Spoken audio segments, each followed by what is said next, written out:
Lord of Mysteries, I gave birth to Farbati at the start by author Sen Huo Di Yan.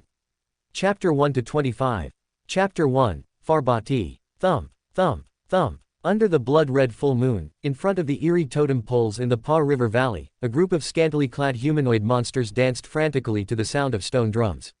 The dark soil emitted a faint scent of blood, and the ancient forest after the rain was bone-chillingly cold. And colder still was Aid's heart. Bound hand and foot, he really wanted to curse someone right now. Which evil god did I offend to get transmigrated right into a live blood sacrifice of the Rose School of Thought? The original owner of the body, who shared his name, came from the Fontaine family, a fallen noble house of Intis. He was a brilliant biology graduate student who had just graduated.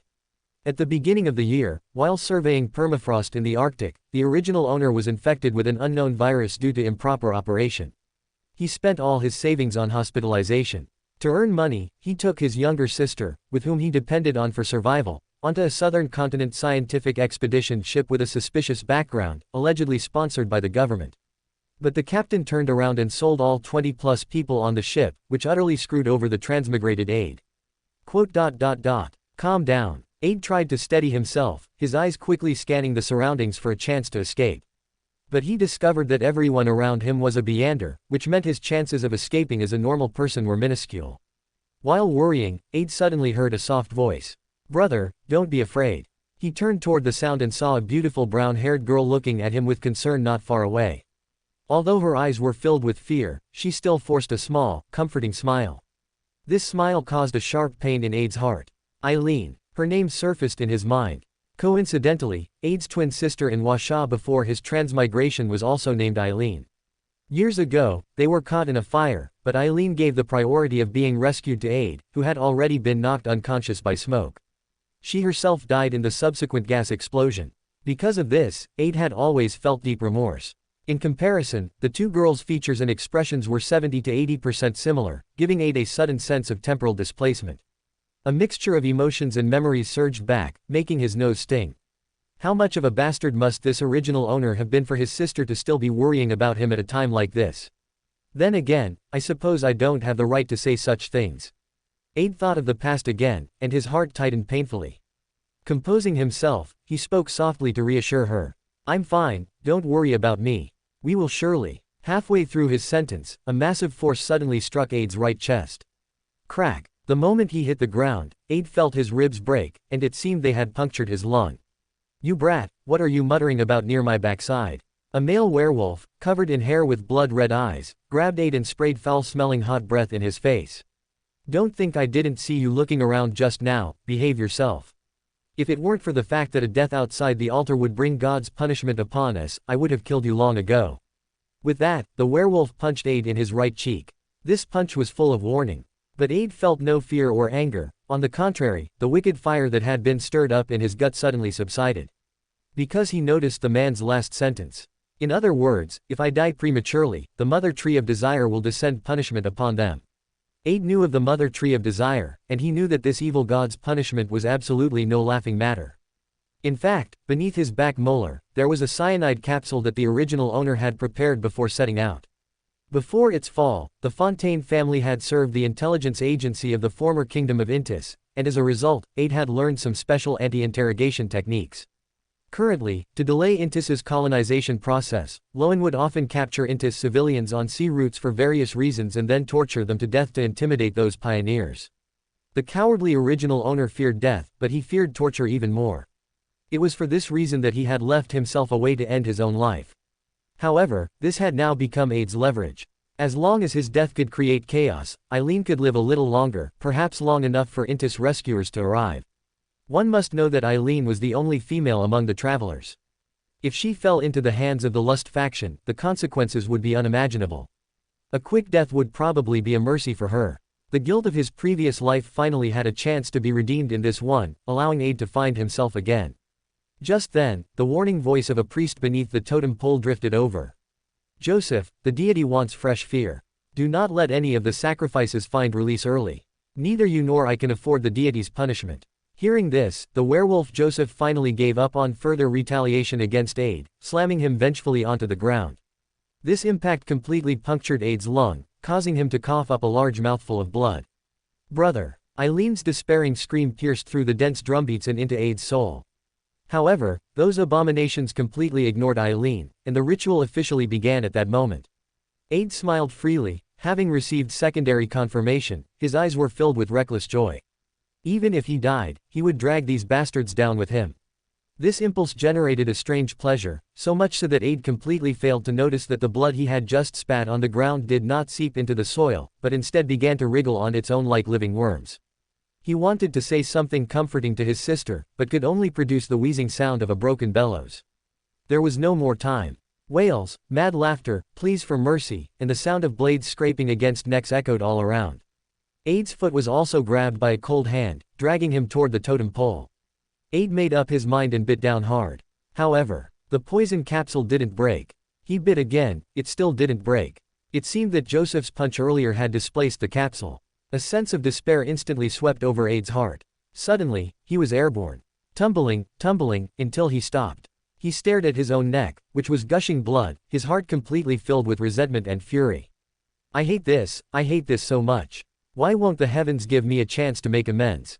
Even ending my own life is a luxury. Eileen, is it going to happen all over again? Driven by extreme hatred and obsession, Aid's consciousness did not dissipate but instead became increasingly clear. In his intense unwillingness, he miraculously forced his vocal cords to move and began to whisper prayers to various deities. Evernight Goddess, Earth Mother, Eternal Blazing Sun. He even uttered the name of Farbati, the demon monarch who held a great grudge against the Mother Tree of Desire. But none of it worked. Finally, Aid made a final decision. To speak the name, Leodoro, and the intelligence of the betrayal banquet. This would surely attract a lightning strike from that furious one. Under such a calamity, all evil would be purified. Even if his sister had only a 1 in 10,000 chance of survival, he wanted to try. It was better than letting her be tortured to death. It was a mad gamble and the only choice left. But just as Aid was about to speak, he saw a bizarre scene that he would never forget. The blood spray from his severed neck suddenly stopped, and a mass of facile-like flesh began to writhe and bulge frantically. He seemed to be gestating some unspeakable thing. PSH. A pair of pitch-black bat wings, covered in a fluid as viscous as amniotic fluid, suddenly tore through the flesh and unfurled under the blood-red moonlight. A humanoid evil creature covered in black keratin, with huge curved horns on its head and sulphurous flames dancing in its eyes, crawled completely out of the cross-section of Aid's neck like an infant from hell. As the creature's cold gaze swept over Aid's remaining consciousness, a strange feeling arose in his heart. Farbati. Aid instantly understood his name. As if in response to his previous call, the demon monarch Farbati had descended here. He looked indifferently at the bewildered members of the Rose School of Thought, his gaze a mix of disdain, cruelty, and pure malice. In an instant, miserable howls rose from all sides. The moment all the abominations saw his appearance, their flesh swelled, proliferated, and twisted into unspeakable, grotesque abominations. Bang, bang, bang, bang. With a series of explosions, they all burst one after another like overripe fruit. Do not look directly at God. Chapter 2. Characteristics of the Ultimate Primal God. Amidst the flying flesh and blood, Farbati closed his eyes and raised his head, taking a deep breath as if savoring the most succulent air in the world. Hey, maggots following the Mother Tree of Desire. His whisper was saturated with 1,000 years of accumulated malice, causing the surrounding air to stagnate. He then looked at Aid's mangled head, an indescribable complexity of emotion flashing in his ice-blue eyes. My descendant, you have done well. Descendant. But before the bewildered Aid could further ponder the meaning of those words, a massive influx of chaotic information surged into his mind along with intense pain. I forgot. Farbati let out a raspy, low laugh, stepped forward, grabbed Aid's head, and crudely pressed it back onto his neck, which had stopped bleeding. You have already forgotten. Don't worry, you won't die for now.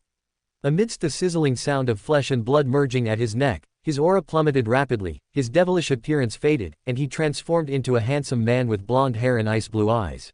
Listen, time is short. He looked at the twitching Aid, his speaking speed fast and suppressed. It is that strange Sephira granted to you, the one capable of blocking convergence, that has temporarily severed the Mother Tree's erosion of me. And your desire for revenge is the best sacrifice for my reincarnation. As a price, my level will temporarily drop. Sequence 9, truly a novel experience. As for the Mother Tree's pollution, it can only be left to you for now. I am powerless against it. As compensation, the corresponding authority belonging to my part of the abyss is temporarily entrusted to you. Stay alive, we will meet again. Having finished, he didn't wait for Aid to react. He simply brushed over Aid's eyelids and turned to vanish into the shadows of the dense forest. After a long time, Aid was finally awakened by a period of violent shaking. He opened his eyes in a daze and saw Eileen, her eyes red, sitting beside him with a face full of terror and worry. "Brother, you're okay, that's wonderful." Seeing Aid wake up, Eileen hugged him in pleasant surprise and then began to cry. What happened?" Aid bit his lip and looked at the scattered, messy flesh and blood all over the ground. He couldn't understand how Eileen had survived. "I was knocked unconscious because I resisted so fiercely. I don't know what happened. When I woke up, everything around me was like this."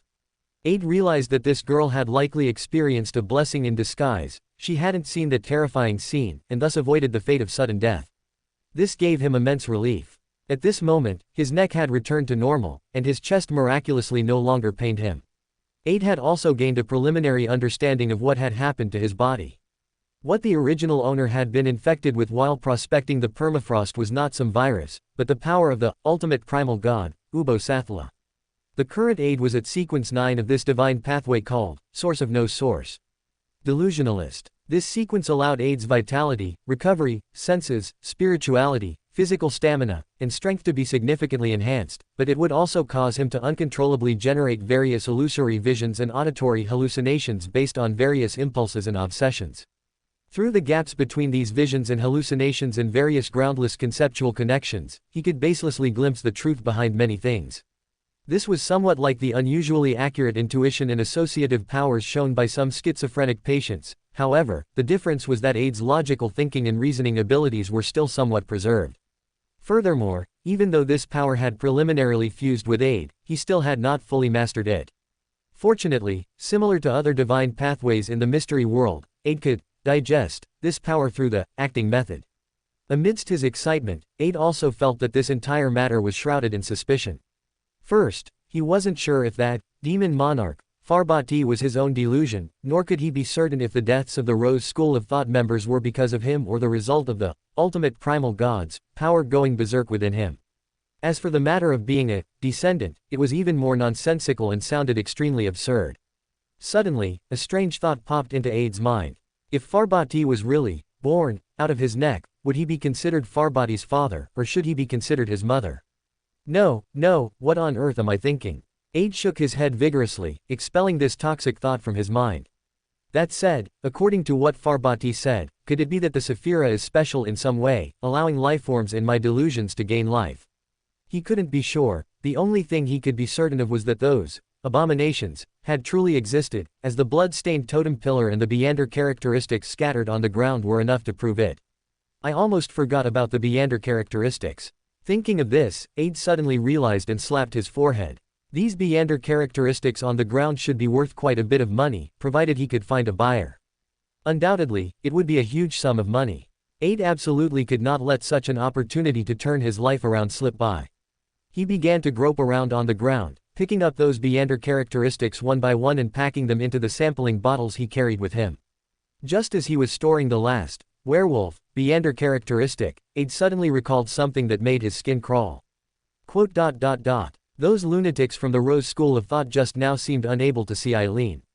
Could she also be my hallucination? Is that the real reason she survived? If that were truly the case, then Aid, who had just found his sister again, would truly feel as if he had fallen into hell." Thinking this, Aid abruptly looked at Eileen and asked tentatively, "Are you real, or fake?" Eileen was slightly stunned. Before she could react, she saw her brother reach out, grab her warm forearm, and then vigorously rub her fine, soft hair. "Real, it's real." Aid repeatedly confirmed that incredibly real sensation while muttering to himself in relief.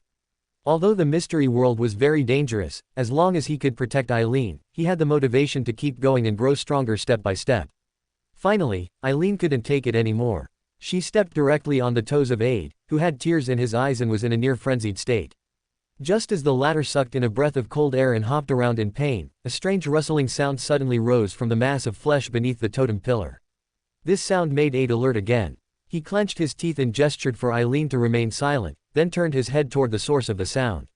As if by some premonition, unspeakable horrors and many complex ravings surfaced in Aid's mind, once again making his brain ache, but he didn't dare relax his spirit in the slightest.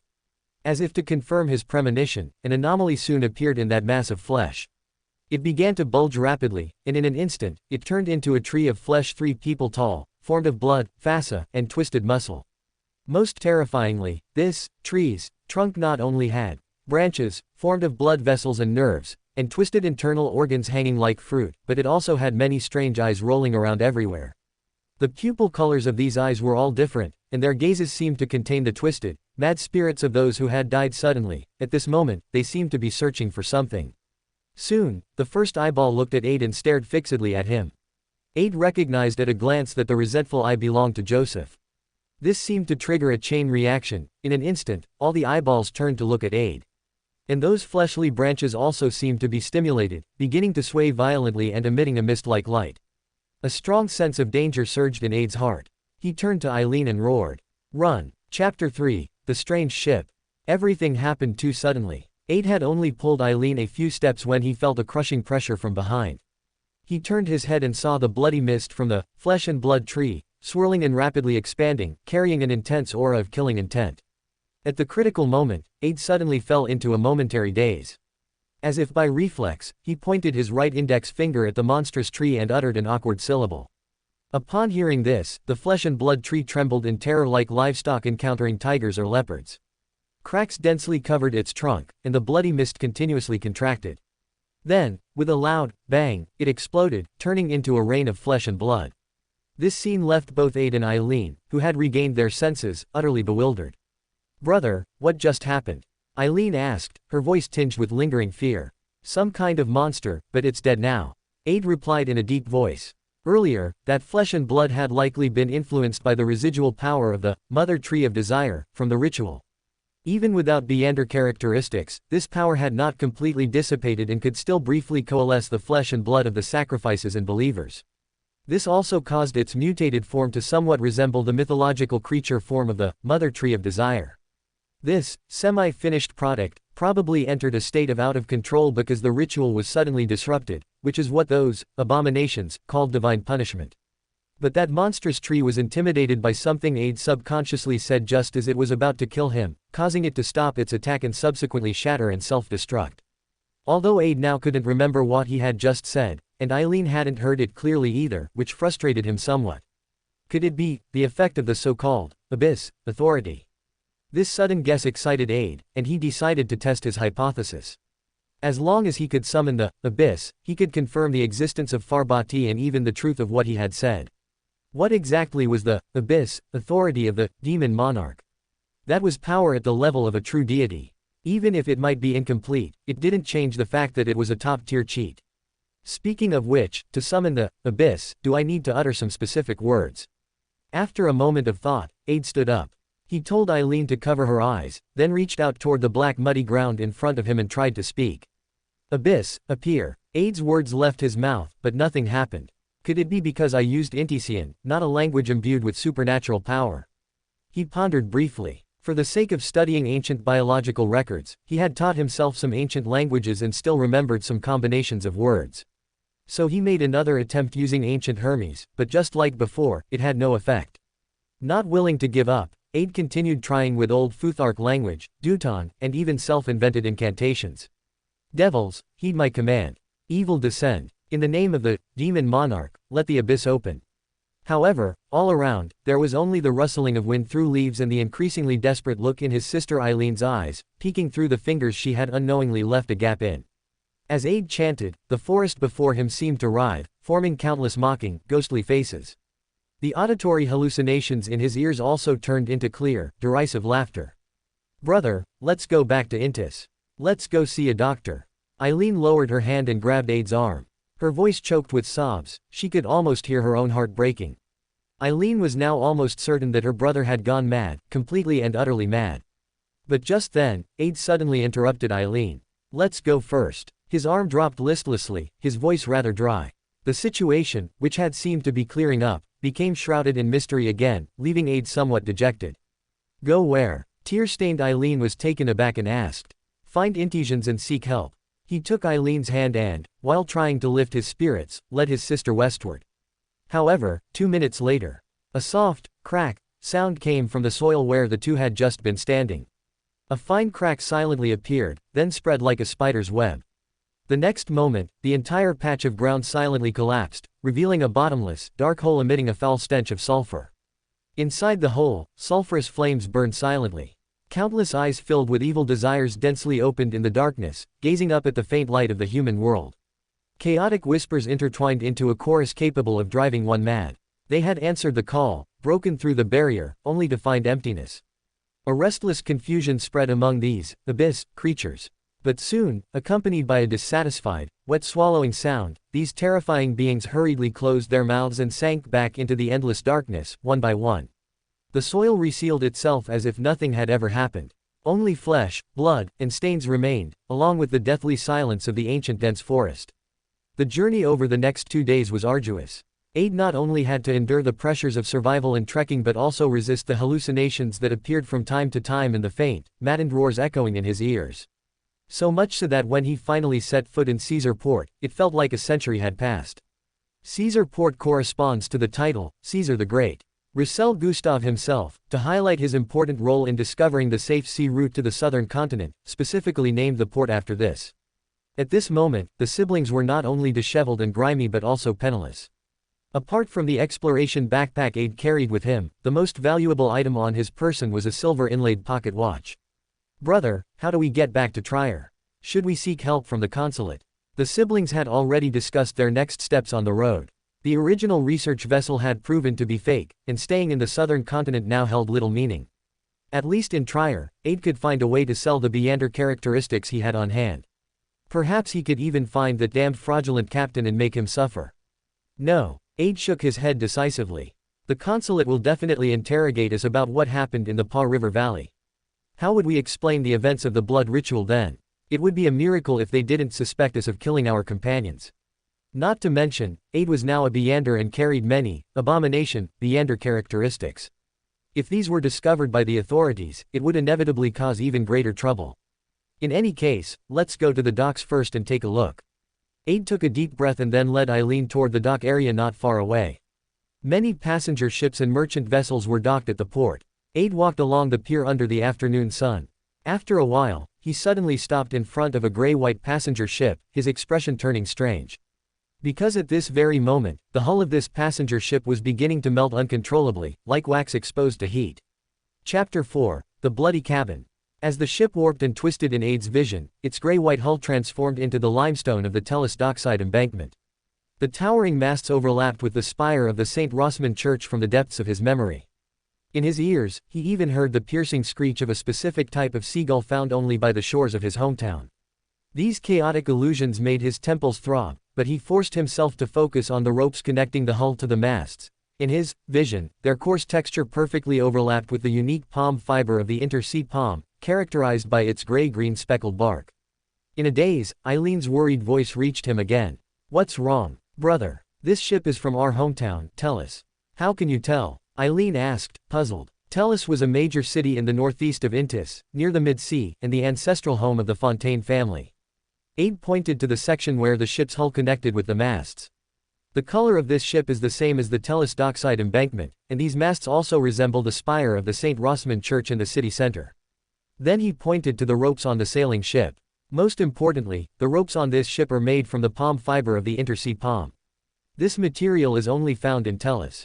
This analysis left Eileen dumbfounded. She couldn't understand how these images were connected, nor did she comprehend how Aid could tell from a distance that the ropes were made from intersea palm bark fiber and not some other variety. As she stood there stunned, she saw Aid walk up close to the ship and loudly address a middle-aged man smoking a pipe on the deck in Intisian tinged with a Tellus accent. "Sir, my sister and I were robbed by natives. By the steam. Could you please do us a favor and give us a ride back to our country?" "Natives. Robbery." The middle-aged man blew a smoke ring, scrutinized Aid for a moment, and asked skeptically with a Tellus accent. "Don't they usually just stab Intisians on sight? Heaven bears witness, I'm not lying." As he spoke, Aid turned to look at Eileen, who was exhausted and sitting on a bollard, wiping sweat from her forehead. "For the sake of being fellow countrymen, you can ask my sister. She can vouch for me. Look at her state. Could you bear to see such a frail young girl begging on the streets of Caesarport with me?" However, these words elicited no sympathy from the middle-aged captain. He asked in confusion, "Young man, where's your sister? Don't joke with me, she's right here." Aide pointed at Eileen and answered as if it were the most natural thing. Yet the captain rubbed his eyes hard and looked again at the empty bollard. At this moment, his expression finally became animated, and the look he gave Aide was full of mockery, as if viewing a madman. To be honest, the captain didn't want to take on this seemingly troubled young man. However, he himself was facing a pressing issue. Namely, he had been docked at Caesar Port for over 3 days without securing any return trip business. Currently, he was paying management fees and port taxes daily. So, barring any unforeseen circumstances, he had to depart today, and the money from the past 3 days would be completely wasted. After a pause, the captain spoke again. Young man, for the sake of being fellow countrymen, it's not that I'm unwilling to take you, no, you and your sister back home. The main issue is that carrying extra people increases fuel consumption. You understand, although we have a safe route connecting the northern continent and the southern continent, there's a considerable stretch with very unstable winds. So, I have to account for the steam turbine expenses. What nonsense steam turbine expenses? How much extra fuel could 2 more people possibly consume? Aide cursed inwardly. He could already see that the other party was just looking for an opportunity to ask for some money to offset his costs. In fact, this wasn't an unreasonable request initially, but seeing Aide's destitute appearance, the captain couldn't help but inquire further. If you want money, you can just say so. Aide shook his head. However, at the moment, my sister and I don't have much money. I only have a silver-cased pocket watch I've carried with me for many years. If you don't mind, consider this watch as payment for our passage back. With that, Aide took out from his person a silver-cased pocket watch with an antique design and faint black oxidation marks on its surface, handing it to the other man. The style of this watch is quite rare. The captain glanced at the watch. Though not extremely expensive, its etched patterns were exquisitely intricate and complex. He flipped it over to the back, looking at the noble crest resembling a spring. That was the former family crest of the Fontaine family, and the word, Fontaine, in Intesian precisely means, fountain. It's a rather interesting piece. The captain's eyes flickered. He guessed this was likely an item from a former noble of the Intis kingdom, possessing some collectible value. Moreover, just the silver casing and the internal movement were worth 3 gold losers. Get on board. Hearing these words, Aide finally breathed a sigh of relief. He stepped aside to let his sister Eileen board first, then followed closely behind. Old-timer, what's your name? Aide looked at the middle-aged captain and asked. You can call me Andre. The middle-aged captain, watching Aide's peculiar behavior with keen interest, took the pipe from his mouth and blew a smoke ring. All right, brother Andre. Aide nodded gratefully and descended into the cabin with Eileen. However, the moment they entered the cabin, Aide's footsteps abruptly halted. He stood frozen in place, his pupils contracted, and his body began to tremble slightly, as if witnessing some extremely horrifying scene. Brother, what's wrong? At this moment, Eileen thought Aide was having another episode of his previous hysteria and asked nervously in a low voice. Aide stammered, instinctively taking 2 steps back and bumping into the door of the cabin corridor. Because now, the originally perfectly normal black grease stains inside the cabin had, under his gaze, inexplicably turned into foul-smelling bloodstains. At the end of the already narrow corridor, over 30 corpses were piled up in an extremely grotesque manner, like a mountain of flesh. These corpses died in various ways, their forms twisted. Some were completely beheaded, some had multiple stab wounds all over their bodies, and others were dismembered, with limbs and intestines scattered everywhere. Their only commonality was the fear, resentment, and anger contained in their eyes. They had died with their eyes wide open. Chapter 5, Save Me. Thump, thump, thump. Just as Aide was completely stunned, a series of hurried footsteps came from a room on the right at the end of the corridor. He instinctively looked up and saw a young man covered in blood running out from the end of the corridor. Save me, save me. The young man's eyes were filled with terror as he reached out to Aide, pleading. Aide instinctively extended his hand, but just as his fingers touched the other's fingertips, before any warmth could be felt, an invisible force pulled the young man back into the cabin. He let out a heart-wrenching scream, his fingertips desperately clawing at the wall, coincidentally overlapping with several ordinary scratches already present on the cabin wall. As the door slammed shut again with a bang, the screams echoed from behind it. Just as Aide was about to rush forward, a calm voice sounded from behind him. Welcome aboard the White Oak. After going below deck, take the seats at the very back. There's a lounge there. Don't wander around during rough seas, as it might affect the ship's balance. Aide's heart skipped a beat. The next second, the bloody corpse in the cabin vanished. He turned around to find Andre, who had finished his cigarette, leaning casually against the cabin entrance with his hands. We'll weigh anchor and set sail in 2 hours. We expect to reach the Linus port in about 3 days. There's not much good food on my ship, and what you paid isn't enough. But there's some black bread and light beer left. If you're hungry, you can get some from the storeroom. After all, things like black bread and light beer, which are hard to swallow, are very filling. Even if Aid had a big appetite, he wouldn't be able to eat 2 ricks worth of Andre's supplies. Of course, Aid probably thought his sister would need to eat too, so the guy might even feel he was getting his money's worth. All right. Aid quickly glanced at the stains and scratches on the floor once more, then hurried with Eileen toward the end of the corridor. Right side. Andre's unperturbed voice came, but to Aid, it sounded like the whisper of a devil. The right side, the room where the young man had been earlier. Aid nodded calmly and led Eileen inside. Click. As soon as they entered the sparsely furnished lounge, with only a long sofa and a table, Aid casually closed the door. The next second, he walked straight over, pulled the sofa, and wedged it against the door. Brother, what was that just now? Only then did Eileen, looking utterly confused, turn to Aid and ask in a low voice. This captain named Andre seems to be involved in illegal human trafficking alongside shipping goods, and he likely has connections with the bastard who sold us to the southern continent. Aid cursed under his breath. Those damned scoundrels. After seeing the pocket watch I gave him, he probably guessed our family has some background. So, he plans to sell us first and then extort a ransom from our family. That's why he agreed to take just the 2 of us to sea. He had been puzzled about the corpses until the young man ran over from the end of the corridor, and Aid realized he actually recognized him. He was one of Aid and Eileen's fellow travelers who had boarded midway at the Linus port and was later killed during the Rose School of Thought's sacrificial ritual. Yet, the place he died was Paw River Valley, not at sea. Therefore, it was clear that the illusion Aid had just seen wasn't real, it was merely a manifestation of a delusionalist's ability, serving as a warning. Aid had never met Andre before, so he guessed Andre was likely only involved in the middle link of the human trafficking chain, not the final schlur. How do you know all this? Eileen had no idea what Aid had seen. To her, it seemed like Aid was making baseless inferences without any evidence. It's a long story. Aid shook his head. Interpreting the visions seen by a delusionalist required association and deduction, lacking strict logical connections, so explaining it to Eileen would be pointless. Then, since you know all this, why didn't you turn and leave earlier? Eileen's voice dropped an octave. The ship hasn't weighed anchor yet. We can still change our minds. Even if he doesn't return the pocket watch, it doesn't matter. Nothing is more important than your life. Leave. Aid sneered. If I'm not mistaken, at most in 3 days, when we reach the Linus Island, we'll be sold off again. I have a feeling we'll run into the bastard who sold us to the Rose School of Thought. I must kill him, make him experience what despair and agony feel like. Although a delusionalist's abilities lean more toward perception and aren't suited for combat among Sequence 9 beander pathways, the strength, intuition, and speed enhancements it granted Aid were enough for him to take down several strong ordinary people.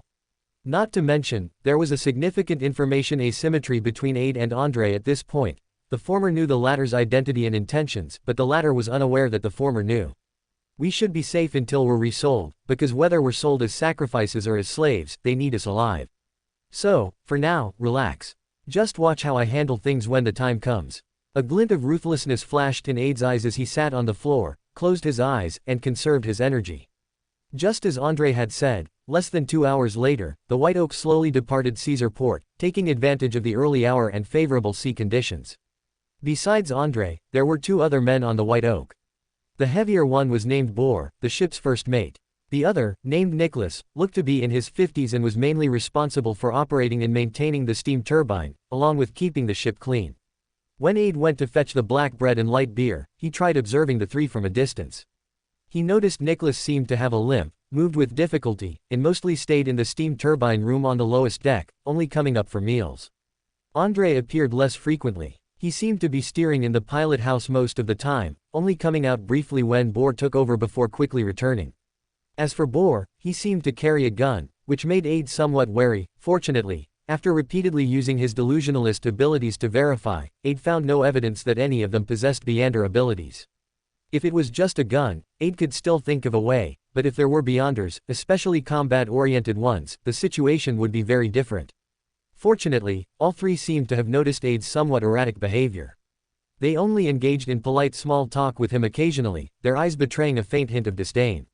None of them believed that Aid, in his mental state, was capable of launching any effective attack or counterattack.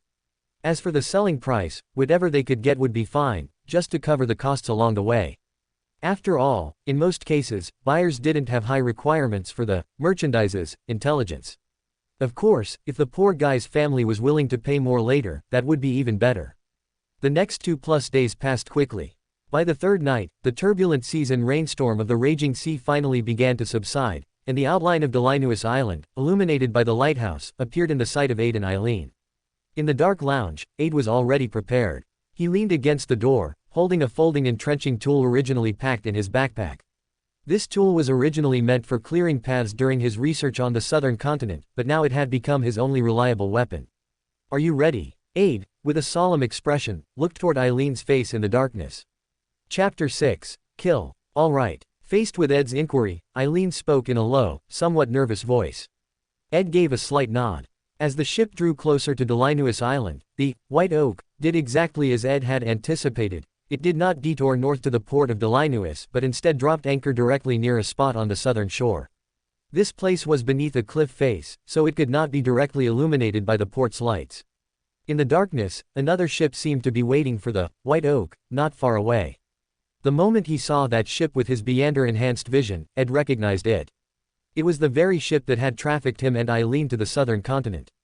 As the two ships were about to meet, Ed, his hands trembling slightly with barely contained excitement, heard two sets of footsteps approaching the room where he and Eileen were. The footsteps in front were somewhat uneven, the owner of those steps seemed to have a limp. The other set was very steady and sounded heavier than that of a normal adult male. The instant these footsteps sounded, images of these two individuals flashed before Ed's eyes. From these images, he could deduce that the distance between them was about 4 meters. "I deliberately acted very sleepy this afternoon. That information must have been passed by Nicholas to Paul and Andre, so the people on the ship most likely think I'm sleeping. But even so, they can't guarantee that Eileen and I are definitely asleep. So Paul deliberately walks behind, letting Nicholas scout ahead first. If I resist when he opens the door with the key, Paul can still retreat using those 4 meters of distance, then threaten me with his gun, or simply injure me directly. Andre should be piloting the ship, and won't come here." Using the images he had, delusionally, conjured, Ed quickly sorted through the situation. And this led him to make a bold decision. That was, to strike first. This way, Ed could eliminate Nicholas in the shortest time possible, then use his body to block Paul's instinctive shots. Earlier, Ed had specifically assessed the caliber of Paul's pistol and Nicholas's physique. Unless there were stray bullets, Nicholas's body would definitely be able to block the shots. Immediately after, two possibilities would arise. Paul continues shooting, potentially emptying all the bullets in his revolver, or he retreats to notify Andre in the captain's cabin. In either case, it would give Ed the opportunity to launch a second round of attack.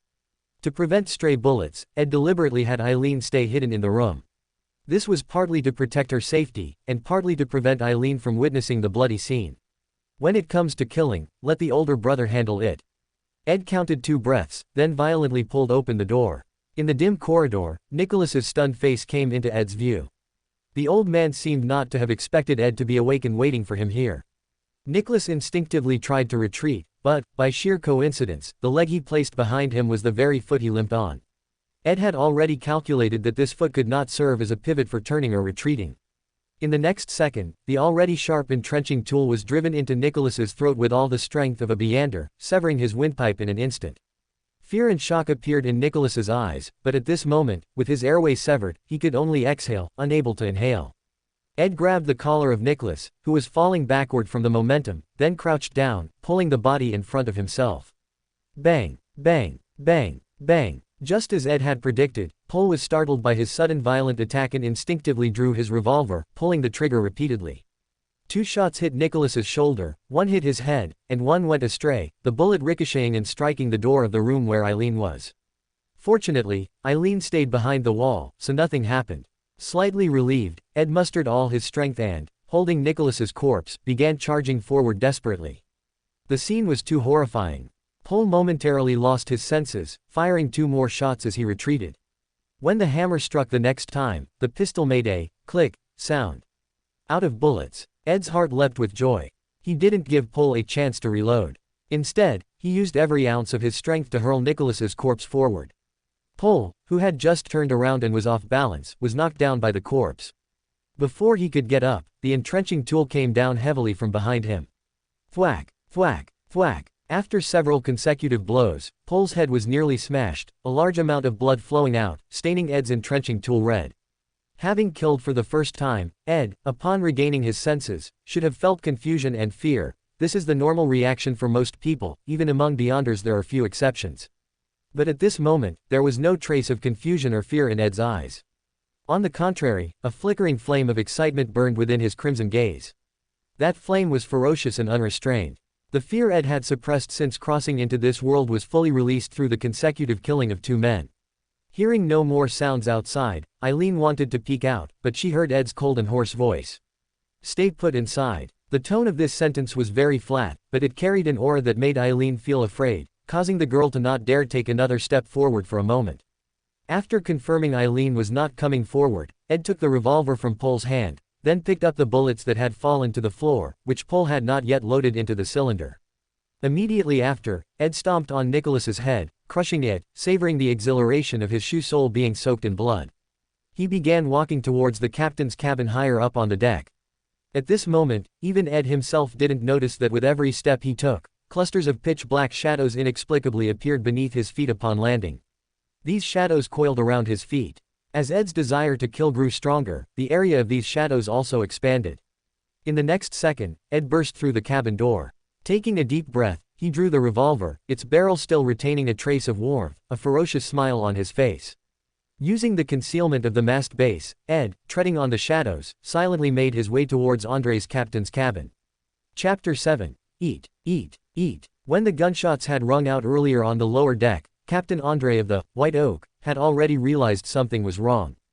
Although he didn't know who had won the fight below, out of caution, Andre continued to steer the ship towards the vessel he was supposed to rendezvous with while simultaneously locking the captain's cabin door. Yet, within mere seconds, heavy, beast-like breathing accompanied by a series of knocking sounds materialized outside the captain's cabin door. Andre's whole body jolted. He strained to look back and, through the gaps in the cabin window, caught a glimpse of a scene that chilled him to the bone. The figure of Ed, eyes blood red and covered in blood, appeared there.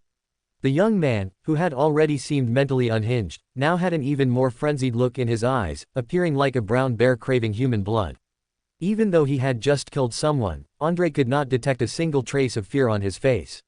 On the contrary, some evil and bloodthirsty gene within him seemed to have been activated, a fact made clear by his twisted visage and savage grin. That alone would have been bad enough, but at this moment, Ed's lower body seemed completely shrouded in some kind of shadow, giving off an inexplicable sense of sinister and grotesque strangeness.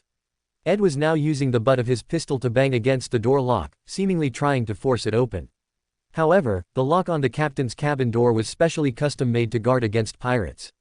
Unless one used explosives to blow the door open, it was very difficult to break through by conventional means without the key.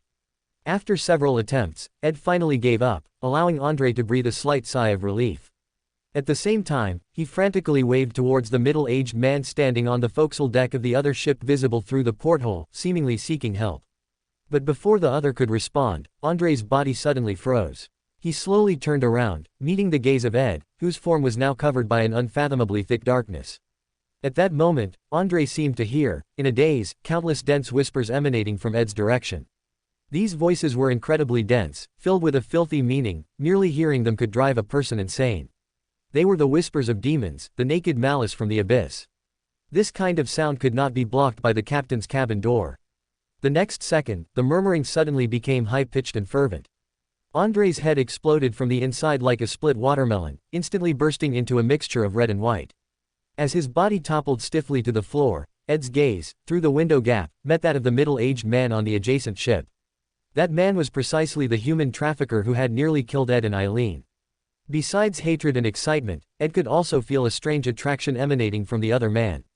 Although faint, this attraction was incredibly real and growing stronger by the moment. The middle-aged captain seemed to recognize Ed as well. He instinctively wanted to turn and order his crew to sail away, but he found the ship had just dropped anchor and the hulls of the two vessels were practically pressed together. By now, it was too late for him to run.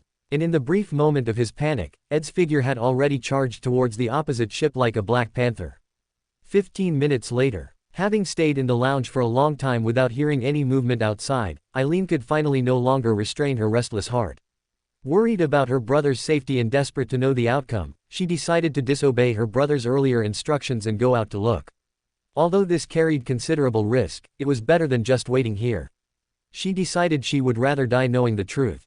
Eileen stepped into the corridor, assaulted by the heavy smell of blood, and looked ahead at the scattered bullet casings and the two headless corpses lying on the floor. Eileen immediately felt nauseous. She instinctively wanted to retreat, but driven by her concern for her brother, she forced herself to steady her footing. Squelch, squelch. Leaning against the wall for support, she stepped onto the blood, now turned dark red, and walked step by step to the cabin entrance. After listening intently for a moment and hearing no unusual sounds, Eileen steeled her heart, plunged into the night wind, and emerged onto the deck. It was now past midnight. A crescent moon had risen from the horizon, its faint light allowing Eileen to vaguely make out the surrounding scene. Brother. She looked around. Apart from some faintly visible bloodstains, she did not see Ed's figure. Eileen tiptoed a few steps towards the base of the mast. As she neared the captain's cabin, she finally heard a strange sound coming from the other side of it. It was the sound of tearing, of bones snapping, of heavy panting. And, the sounds of chewing and swallowing. The sounds were like those of a beast that had just finished a hunt and was now feasting, making Eileen's hair stand on end and cold sweat break out. What was that? A sea eagle? Or a crocodile hidden in the water? Proceeding with caution, she crouched down as low as she could and then, through a gap in the bloodstains on the captain's cabin window glass, looked towards the deck of the other ship. The next second, Eileen saw a horrific scene that would leave her with psychological scars for a lifetime. Under the illumination of the newly risen crimson moon, her brother, Ade Fontaine, was kneeling on the deck, his face filled with madness and obsession, burying his head into the body of a fallen man on the deck, a body shrouded in a large patch of shadow that seemed almost tangible. His face and the corners of his mouth were smeared with blood and protein residue. Copious amounts of drool flowed from his mouth, and his utterly intoxicated expression truly resembled that of a beast enjoying its prey. At this moment, there was only one pure thought in Ed's mind. That was, to eat.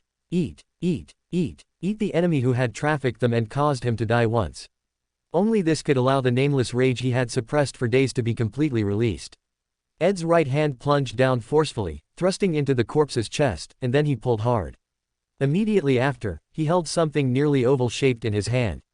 The object was still faintly pulsating under the moonlight, while blood gushed forth, drenching Ed's head and face. His face filled with rapture, he then proceeded to eat the roughly oval object bite by bite. At this moment, Eileen, whose spirit was nearly shattered, could finally bear the scene no longer and let out a piercing scream. The scream tore through the night sky, pierced the air, and invaded Ed's ears. Seemingly stimulated by the scream, Ed's whole body shuddered violently. His eyes gradually regained clarity in that instant, and the darkness at his feet and the strange murmuring in his ears abruptly dissipated. He looked blankly at the half-eaten corpse before him. Upon realizing what he was seeing, he was so frightened he scrambled backward desperately. Then, Ed lifted his gaze towards the direction of the scream, his vision passing through the window frame of the captain's cabin. At that moment, his gaze met Eileen's terrified one. Chapter 8, The Call of the Abyss. Eileen. Coming to his senses, Ade Fontaine hastily got up. He tried his best to speak to Eileen Fontaine, who was petrified with fear and had tear stains at the corners of her eyes. Listen to me. However, Eileen Fontaine completely ignored Ade's words. Trembling all over, she backed away as if fleeing for her life, seemingly too terrified to have any contact with Ade. Clang, clang. After bypassing the captain's cabin, the sound of Eileen Fontaine's footsteps gradually faded away toward the lower deck, as if she had retreated back into the restroom she was in earlier. At this moment, Ade Fontaine found himself unable to justify his actions. Cannibalism, no matter when or where it occurred, would incite panic in any normal person, even his own sister was no exception. He looked up at the moon in the sky. After a long while, he finally let out a soft sigh and ran toward the blood-stained, white oak. After wading through the two headless corpses and the nearly dried bloodstains once more, Ade arrived in front of the tightly shut restroom door. Through the door, he could faintly hear the girl's soft weeping. At this very moment, Eileen Fontaine had finally transitioned from her initial shock and fear into extreme sorrow. Back in the Paw River Valley, Ade had exhibited various incomprehensible and absurd behaviors that baffled her. Fortunately, Ade later started to become more normal again, leading Eileen Fontaine to believe that her brother's mental state was only temporarily disturbed due to excessive stimulation. However, it was now clear that Eileen Fontaine was mistaken, utterly and completely mistaken. Aid's condition had not improved, instead, it had worsened. When faced with killing, Aid seemed to have no fear whatsoever. Like a robot, he slaughtered all 3 people on the White Oak, then killed the human trafficker who was transporting them to the southern continent and his henchmen. If it were only that, Eileen Fontaine might have thought these people got what they deserved and that her brother was delivering justice. But once she connected these events with the scene of cannibalism, the nature of it all became entirely different.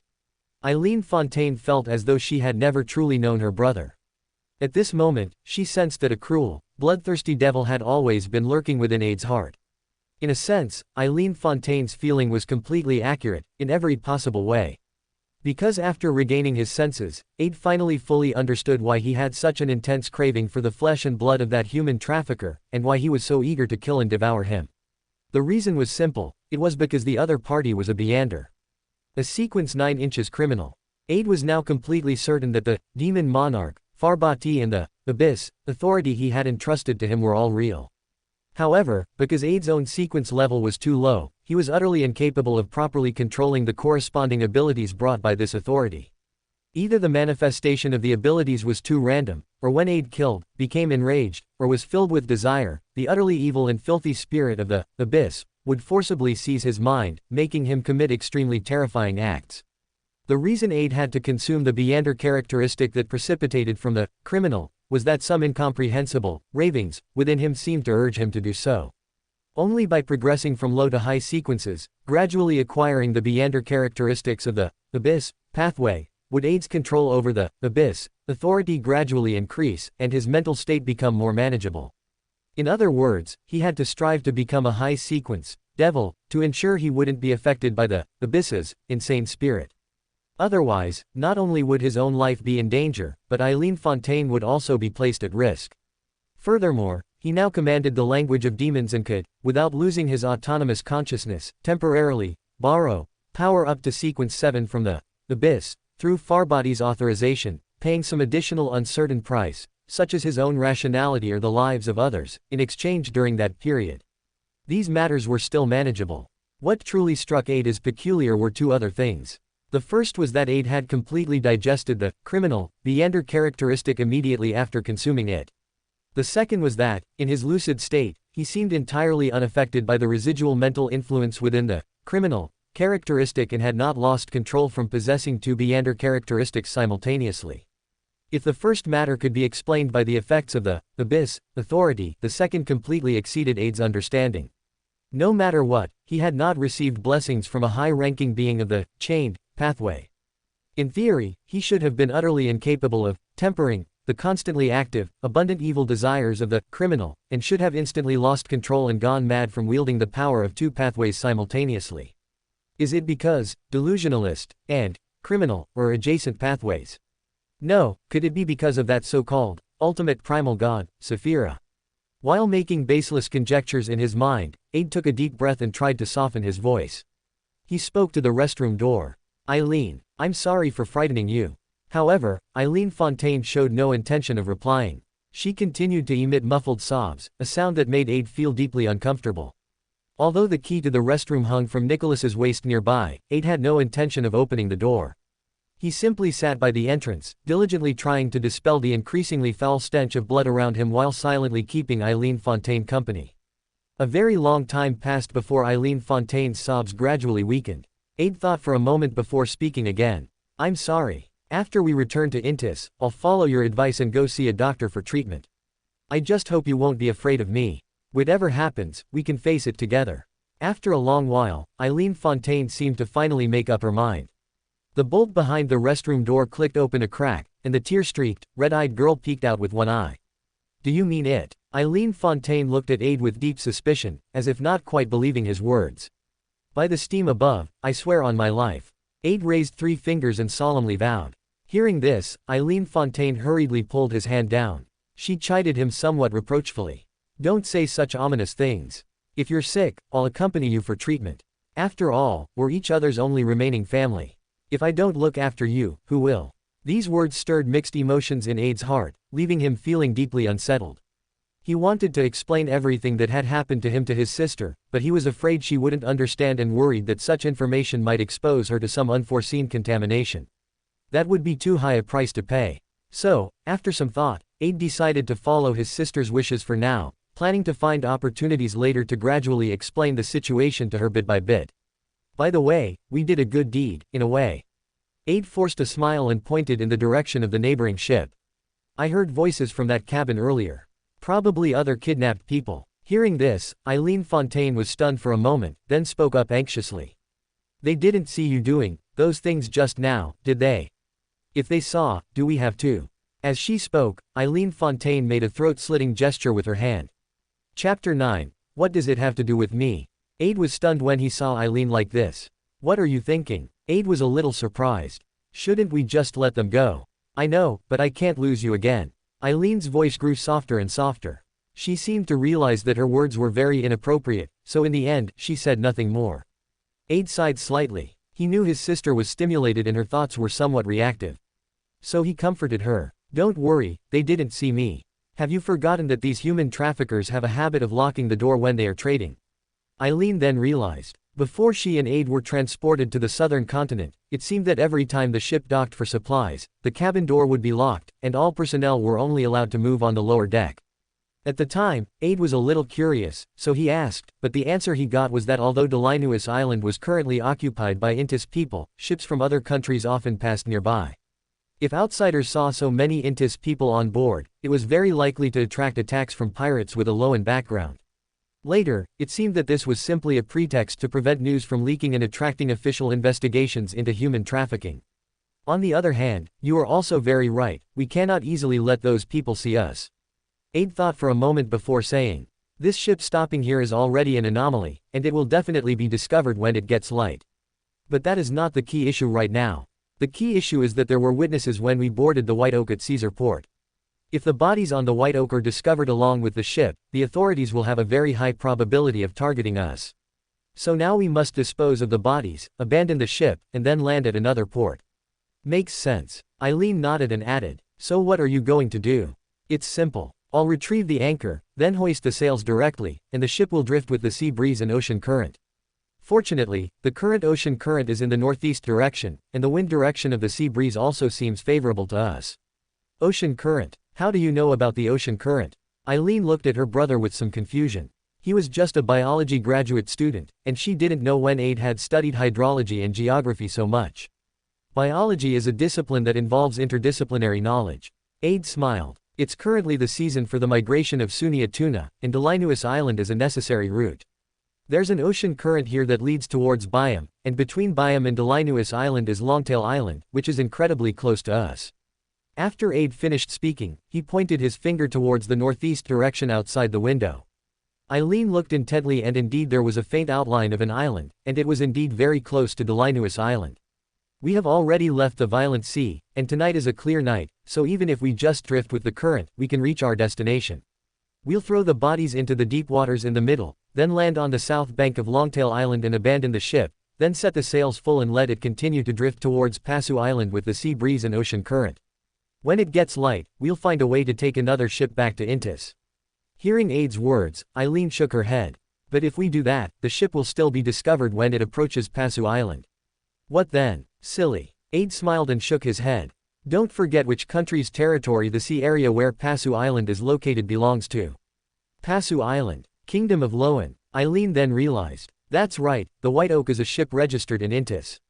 This empty ship with bloodstains drifting into the waters controlled by Loan. The Loan people will only think that pirates belonging to Loan plundered this ship, or that they died due to infighting or a gang war. At that time, do you think the Loan people will bother with such trivial matters? Aid's mouth curved upwards. Whether pirates killed them or the White Oak had internal strife, what does it have to do with me, Aid Fontaine? So that's how it is.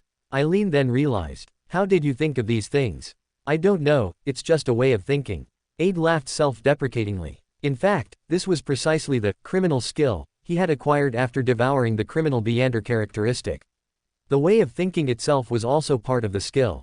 Certain things that normal people couldn't think of were now like a riddle with the answer written on its face for Aid. He could figure them out with just a little thought. All right, then let's do as you say. Eileen nodded, and then Aid dragged both bodies onto the deck. After doing this, he went to the deck again, looked around, and then looked at a bundle of iron wire used to secure the cargo hatch. Aid's eyes lit up. He bent the tip of the iron wire back and forth until the metal fatigued, then he took it off. Immediately after, Aid went to the door of the White Oak's captain's cabin and began to pick the lock with the iron wire. This was also one of the abilities granted to Aid by the criminal beander characteristic. For him, who had ingested and melted this beander characteristic, this operation was as simple as eating and drinking. Sure enough, in less than a minute, the lock clicked open. Aid then opened the door and frowned as he looked at the headless body on the floor.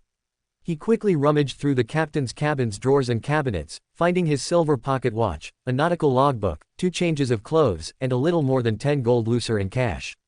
This immediately motivated Aid to work. Money meant food and drink, and it meant he and Eileen had the travel expenses to return to Intis. Afterward, he dragged Andre's headless body onto the deck as well, tied weights to all 3 bodies, and destroyed all personal identification documents, nautical logs, and notices with the White Oak mark hanging inside the ship that could identify the deceased. Immediately after, Aid turned the crank to retrieve the anchor, and then slightly unfurled the sails to ensure the ship's speed would not be too fast. After doing all this, he went into the captain's cabin and placed his hands on the ship's rudder. Aid didn't know how to sail, but he knew how to drive in his previous life. Although he couldn't control the precise heading, when the destination was very close to him, he could still slightly adjust the track to ensure he didn't deviate from the destination. After ensuring the course was relatively stable, he directly threw the 3 bodies into the sea. Before finally sinking Andre's body, Aid shook his head slightly with regret at him. "It seems today isn't your lucky day. You shouldn't have provoked me, old man." With that, Eileen, not far away, heard the final plop echoing in the night wind over the sea. Chapter 10, Trier. Before sunrise, Aid and Eileen finally arrived at Longtail Island. He stood on Longtail Island, watching the White Oak, with its sails fully unfurled, gradually disappear towards the other end of the horizon, and only then did he slightly relax. Aid had already changed into Andre's clean clothes, and the scent of blood on him had been washed away in the sea. This meant that as long as he didn't encounter any special beander detection methods, Aid was a clean slate, ordinary Intis person who had committed no killings. Of course, that's if no one meticulously questioned the origin of the revolver on him. "Let's go to the Longtail Island pier." Aid turned around, took Eileen's hand, and the siblings walked together through barnacles and reefs towards the Longtail Island pier. Soon, they found a passenger ship scheduled to go to Intis. Because the journey was long, the ticket price was not cheap, but fortunately, the ship's background was reliable, and food and lodging were provided along the way, so Aid felt it was worth the price. After paying 5 gold lucre for a private cabin, Aid and Eileen finally boarded the ship, embarking on their low-key journey home. A month later, Aid and Eileen finally returned to Intis, but they chose not to return to Tellus, their hometown with many acquaintances, and instead went to the capital, Trier. Aid, who had suppressed his emotions the whole way and dared not be too high profile, couldn't help but let out a long breath as he looked at the bustling streets of Trier. This is Trier, a metropolis full of freedom and joy. He looked at Eileen with excitement. Seeing is believing. To celebrate this good day, I suggest we have a big seafood feast. Where can we eat seafood? A little boy passing behind Eileen looked up suspiciously in Aid's direction but was covered by his mother's hand and pulled away. At the same time, the mother continuously glanced at Aid's direction twice, her eyes showing extreme vigilance, as if looking at a madman or a human trafficker. However, Aid didn't see this scene. At this moment, his eyes only saw Eileen, who was full of difficulty. A big seafood feast, that would cost at least 20 plus Rick. Don't forget, we don't have much money left. Although Eileen didn't want to spoil her brother's good mood, as the more practical one of the siblings, she had to consider their expenses. They were not locals of Trier, so their primary task upon arriving here was to rent a house. Even though the siblings only had less than 5 gold lucre combined, even so, they could still rent a decent house in the main urban area of Trier. The problem was that considering additional food and drink expenses, this money would only last for less than 3 months. No matter how you looked at it, earning money was an urgent matter for Aid. I need to quickly get in touch with the Beander Circle in Trier. Aid thought very clearly that if he wanted to earn enough money for himself and Eileen to live, the fastest way was undoubtedly to sell the Beander characteristic of the abomination pathway he obtained in Paw River Valley. The total value of these Beander characteristics was very high. Even selling only a third would allow Aid and Eileen to live carefree in Trier for several years. Aid knew that to find a Beander gathering, the best way was to go to some adventure or bars or similar places in areas with poor public security, and then find wild beyonders there, or let them come to him. Only then would he have a chance to follow the clues to find the corresponding circle and then sell those hot potatoes in his hands. The longer this matter dragged on, the more disadvantageous it would be for Aid. After all, Trier was one of the hardest hit areas for blood Sanctify sect activities. God knows if those bastards would come looking for him based on beander characteristic aggregation and then commit the shameful act of murder and robbery. On the other hand, Aid also needed to find opportunities to digest his delusionalist characteristic through acting, so quickly coming into contact with more people was a necessity for him. Since things have come to this, let's go rent a house first.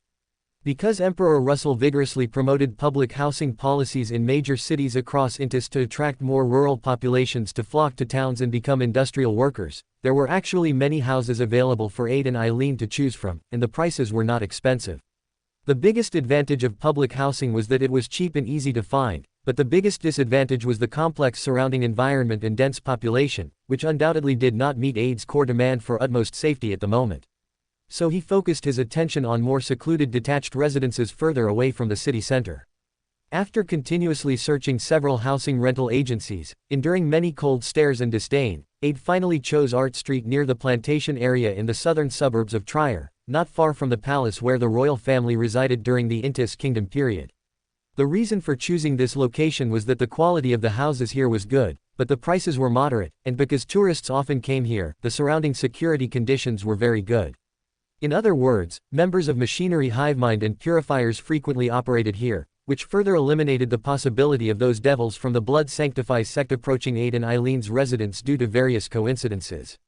Finally, Aid made the decision, prepaying 1 gold lucer and 12 rick to temporarily rent a detached small house with 3 bedrooms, 2 bathrooms, a basement storage room, and a kitchen. This fee would allow them to live here for 3 months, and water, gas, cleaning fees, and deposit were all included. The housing rental company employee, who had received the money, finally beamed with joy. He no longer paid attention to Aid's occasional rambling, and after simply explaining the house usage precautions, he left the scene. Having finally found a place to settle, Aid and Eileen simply tidied themselves up and then had a hearty seafood meal at a seafood restaurant in the nearby market area. After eating and drinking to their fill, Aid finally began to ask the bartender at the restaurant where there were unsafe bars or taverns nearby. Unsafe bars or taverns. Facing Aid's question, the bartender was stunned. He couldn't understand why someone would ask such a question. Was he tired of his peaceful life and looking for trouble, or was it a police sting operation?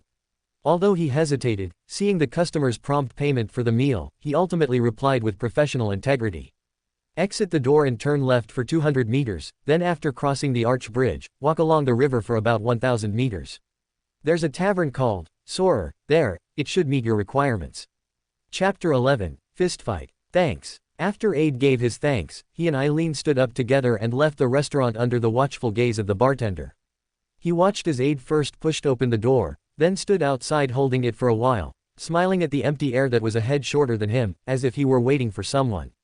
After a few seconds, Aid finally let go of the door and headed toward the Soarer Tavern, talking to himself. What a weirdo. The bartender shook his head, finally cleared the dishes, and turned back toward the bar. Following the bartender's directions, Aid walked nearly 1,000 meters along the small river by the entrance before finally spotting a red storefront in a dark alley to the left. Soaring Eagle. The characters on the plaque were somewhat yellowed, but still clearly visible. Even though it was only afternoon, the tavern was already erupting with noise and shouting. One could tell just by listening that many rough men were inside drinking and making merry. Perhaps in Loen or the capital of Fanepotter, taverns wouldn't open before evening, but this was a common sight in Trier, so Aid didn't find it strange. Brother, are you sure you want to go in? Seeing this scene, Eileen asked somewhat timidly. She had been raised with strict discipline, although she had visited quiet bars and cafes before under the guidance of Aid and their late father, she had never been to a place like this. This place was almost on the outskirts of the Trier urban area, a rural urban fringe located under a bridge used only by steam trains. Consequently, the surrounding environment was not only dark and filthy but also far from the main roads. The public security clearly looked quite poor. If you're afraid, I can find a cafe for you to sit in and wait for me. But there's no need to be afraid, the people here shouldn't be able to do anything to me. Aid shook his head, completely unafraid. Currently, he was a dual pathway sequence 9 beander, carrying a gun, and could limitedly use some abilities related to the abyss on his own. Considering that his delusionalist ability hadn't given him any visual or auditory warnings along the way, Aid judged that even if there were Beanders inside, they would likely only be low-sequence fellows and no match for him. Hearing her brother say this, Eileen could only nod. "All right, I'll go in with you." Then the siblings walked into the bar one after the other. As soon as he entered, Aid saw various bounties and commissions posted on the wall, listing all sorts of requests from adventurers, merchants, and even gangs. And right in the noisy heart of the area, surrounded by people from all walks of life, stood a four-cornered cage. Inside, two shirtless men wearing only bottoms were circling the edges of the cage, occasionally throwing punches and kicks to test each other. One was tall and strong with bulging muscles, but his footwork seemed a bit clumsy, while the other was handsome and small-framed, yet his movements appeared exceptionally agile. What Aid found most strange was that the sparse body hair of this small-framed man was far below that of a typical northern continent person. Arm hair, leg hair, and facial hair were almost invisible. His skin was fair and smooth, much like a carefully maintained woman's, and even the shape of his legs was unusually graceful. His eyes flickered slightly, and then he sat at the bar, gazing toward the four-cornered cage from a distance. "Sir, would you like to place a bet?" Just then, the bartender behind the bar, seeing that Aid seemed very interested in this underground fight, whispered to him with a smile. "Minimum bet is 4 licks. The big guy is Gibbs, and the little one is Oswald. Victory by knockout, the current odds are 1 to 4.5. For an ordinary person, 4 licks could buy a quite decent meal, making it a moderate amount of money that was bearable to lose. 1 to 4.5, it seemed these people were very optimistic about that tall, strong man. Indeed, in fighting, flexible footwork and techniques aren't enough, because someone with great height and weight can easily crush a smaller person. The latter might work hard for a long time only to cause minor injuries, while the former might send the opponent to the hospital with a single punch. This is why many fighting and boxing matches need to be grouped by weight class, otherwise, there would likely be a complete imbalance in combat power. It's just that, Sword Tavern, as an underground arena, didn't seem to have that many rules. Regardless of build, the winner is king. But regardless, the basic logic of fighting is hard to change. Although a very small number of people were very optimistic about the small Oswald's skills, the current odds still reflected the majority's view. Oswald looked too weak, and his skin was as fair and smooth as a girl's. He didn't look like he could win at all. However, Aid's thinking was completely different from most people. He directly pulled out 1 gold lucre from his person and handed it to the bartender. "I'm betting on Oswald." This sum was already 1/5 of his and Eileen's total savings, causing Eileen's expression to immediately show her distress. "Brother." Eileen had just started to speak to stop him when she saw Aid shake his head. The bartender was also stunned, because 1 gold lucre was not a small amount of money. Currently, Intis still used an early currency system. 1 gold lucre was roughly equivalent to 20 Vulcan in later generations. If converted to Loan currency, it was almost equal to 1 gold pound.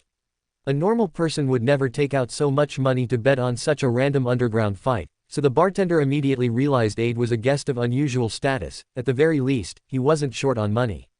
Thus, his attitude also became much better. "All right, sir, please have a seat. The house will provide you with a free mug of beer." Aid nodded slightly, took the betting slip and the beer, took a sip, and then continued to watch the four-cornered cage. He saw that the tall brute seemed to have had enough of testing. Seizing an opportunity, he threw a heavy punch directly at the small man's face. This punch was heavy and powerful. If it landed, it would likely kill the small man on the spot. Exclamations erupted from the scene, yet the small man dodged very flexibly, quickly circling behind the muscular brute and landing a side kick to the inside of his knee joint. This strike targeted a weak point. Even if the brute's entire body was muscular, the knee area was a vulnerable zone. Sure enough, his knee immediately buckled, and his body lost its center of gravity, stumbling forward a couple of steps.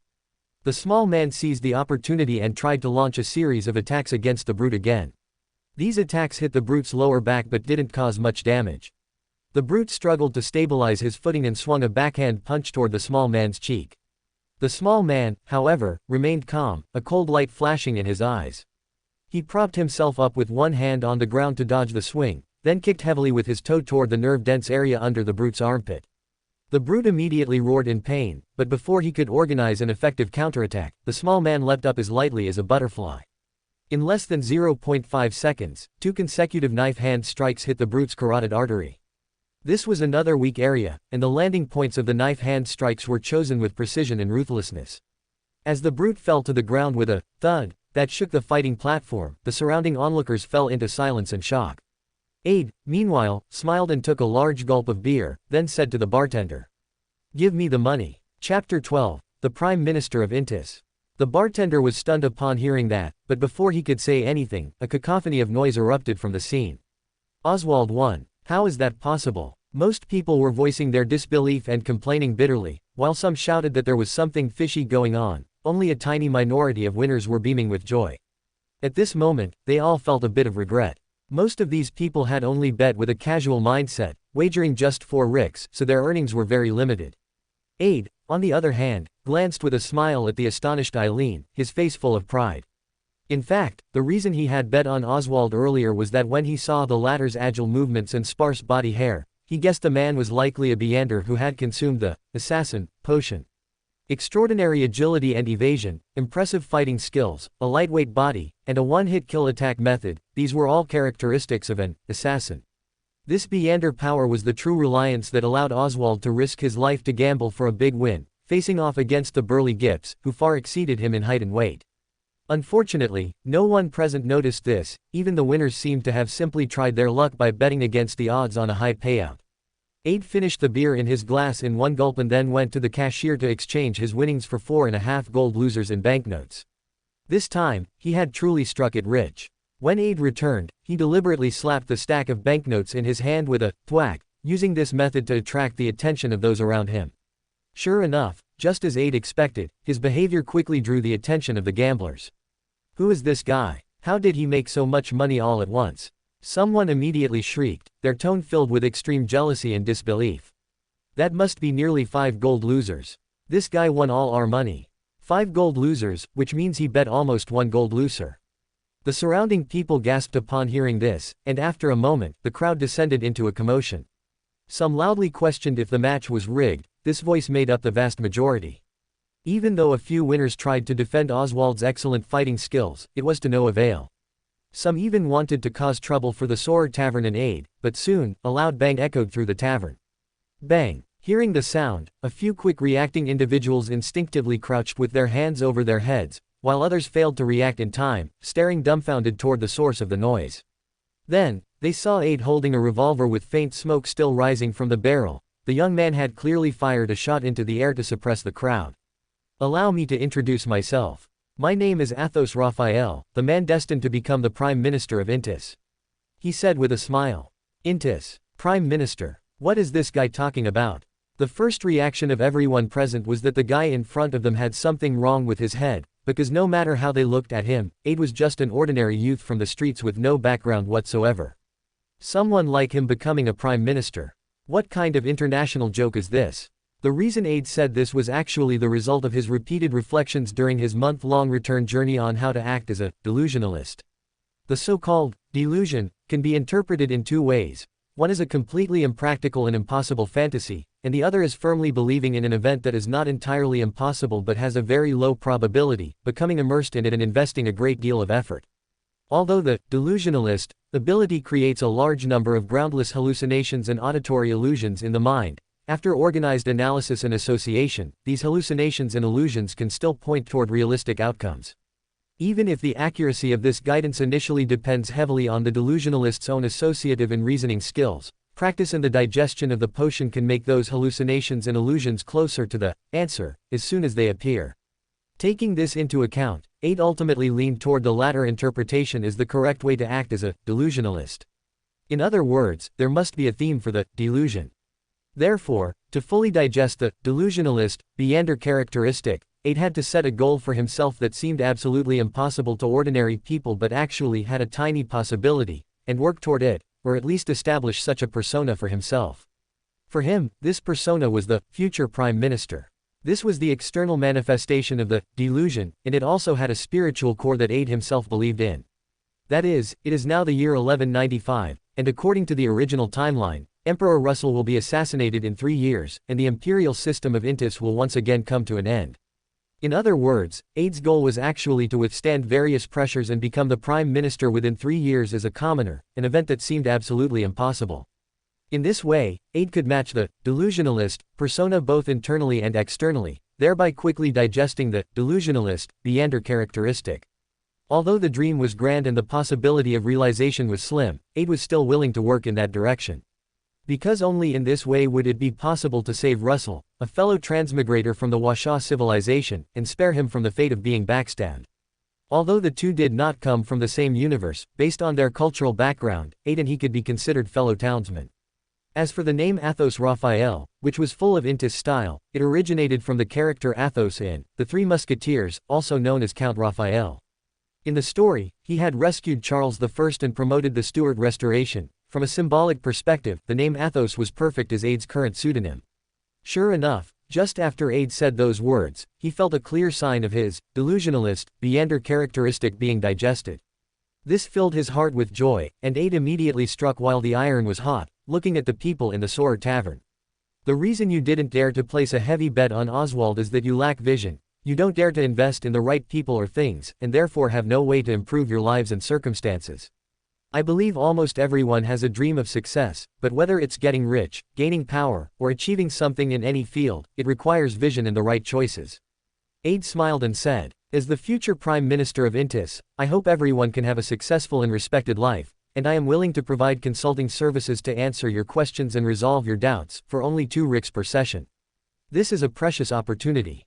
Do not wait until several years from now, when I have truly become the Prime Minister, to regret it, because you once had a golden opportunity to get advice from a great man, but you did not cherish it. After saying this, Aid pulled out a piece of white paper from his person, on which a row of very conspicuous bold words had already been written in black ink. Future Prime Minister of Intis, Mr. Athos Raphael's Q&A service. 2 riks per session. Chapter 13. The first business deal has arrived. After Aid finished all this, he turned to the bartender. Is it okay? Ah, yes. The bartender finally snapped out of it and said, posting information costs 1 rik per time. Hearing this, Aid directly pulled out a 1 rik coin and gave it to him, then handed over the paper. For every consultant you introduce, I'll give you half a rik. In fact, Aid didn't plan to make much money from these consultation fees, it was just to subsidize his life a bit, and more importantly, it was work for his acting. At this stage, he had to make a name for himself as quickly as possible, letting enough people know, believe, and even admire him, which would help with his next step. A plan that would bring him 1 step closer to the position of Prime Minister. So, firstly, he needed as many consultation cases as possible to build his reputation, and secondly, it was a way to build a good relationship with the bartender, because besides digesting the delusionalist, beander characteristic, another very important thing for Aid was to make more underworld friends, so he could find underground beander gatherings as quickly as possible or receive their invitations. In the long run, the resources from such gatherings were crucial for Aid. It wasn't just about whether he could sell those abomination pathway beander characteristics as soon as possible, but also whether he could obtain enough potion materials in the future to help him advance to sequence 8 of the criminal pathway, unwinged angel, and sequence 8 of the delusionalist pathway. Although he didn't yet know the name of sequence 8 of the delusionalist pathway, he had an intuition that once he completely digested the delusionalist beander characteristic, he would naturally know the corresponding information. Hearing Aid's words about the tip, the bartender just nodded slightly, took the paper, and posted it in a relatively conspicuous spot, without saying much else. Although making a bit more money was a good thing for him, people like Aid, who seemed to be talking big but couldn't actually earn a penny, weren't rare in the Sword Tavern, so the bartender didn't expect to make money from Aid. However, because Aid's attitude was decent, the bartender was naturally willing to help him post the notice more prominently and promote him a bit without affecting his own work. Afterward, Aid put away the revolver and spread his hands with a smile. You can come to me for consultations now. Remember, opportunity knocks but once. Once I become a dragon among men, you won't be able to reach me. Many people on the scene immediately wanted to mock Aid's clownish behavior, acting like he didn't know his place after earning a bit of money, but they were wary of the gun in his hand, so for a moment, no one dared to speak. Except for beanders skilled in combat, in most cases, a revolver still provided enough deterrence to ordinary people and even beanders who weren't good at fighting. After all, Aid didn't seem like a normal person, he seemed to have some delusions. These patrons didn't want to lose their lives just for the sake of a momentary insult. As for the matter of losing money earlier, they had temporarily pushed it to the back of their minds. Afterward, Aid sat at the bar until nightfall. It wasn't until Eileen said she wanted to go home and cook that Aid stood up somewhat reluctantly. Seeing the guy was leaving, the bartender breathed a sigh of relief. No matter how you looked at it, Aid sitting there seemed to affect the tavern's business. Even if he didn't say a word, his notoriety had probably spread through word of mouth. However, Aid had only taken 2 steps when he backed up under the bartender's gaze. Is there anything else? The bartender asked nervously. Aid smiled and asked, "What's your name?" "Leon. Mr. Leon." Aid's smile remained as he pointed his right index finger at the fountain pen clipped to the bartender's shirt pocket. "Can I borrow that for a moment?" The bartender realized and immediately handed the pen to Aid. The latter walked to his notice and wrote a new edition. Mondays, Tuesdays, Thursdays, and Saturdays, from 12 p.m. to 6 p.m., find me at the Soarer Tavern Bar. Instead of sitting here every day waiting for business, it was better to work 4 days and take 3 off, with limited hours. After all, a true, future Prime Minister, would surely have many other important matters to attend to and couldn't sit here every day waiting for consultations. Otherwise, Aid's persona would lack sufficient prestige and wouldn't fit the wise man persona he wanted to establish for himself. After finishing this, he returned the pen to the bartender, said thanks, and left the Soarer Tavern with Eileen. What a strange person. The bartender watched Aid leave in a daze, then sighed after a long while and continued wiping the glass in his hand. After leaving the Soarer Tavern, Eileen looked at Aid somewhat suspiciously and asked, "Brother, what exactly are you planning to do?" "Digest the potion," Aid said in a low voice. "Potion," Eileen murmured to herself. "Is it related to those monsters in the Paw River Valley?" "You could say that." Aid smoothed his hair, which was a bit messy from the night wind. "The potion is the source of supernatural power, and for certain reasons, I possess this power too. Only by digesting the potion and advancing to a higher sequence can the madness and tendency to lose control in me be reduced." "You're not planning to see a doctor anymore." Eileen suddenly felt a bit overwhelmed. She wasn't sure if what her brother said was true or false, but it sounded like he thought he wasn't sick and wanted to use the potion as an excuse to brush off further treatment. "I didn't say I wouldn't go." Seeing his sister's expression, Aid hurriedly said, "I'll go tomorrow." Hearing this, Eileen's expression finally softened a bit.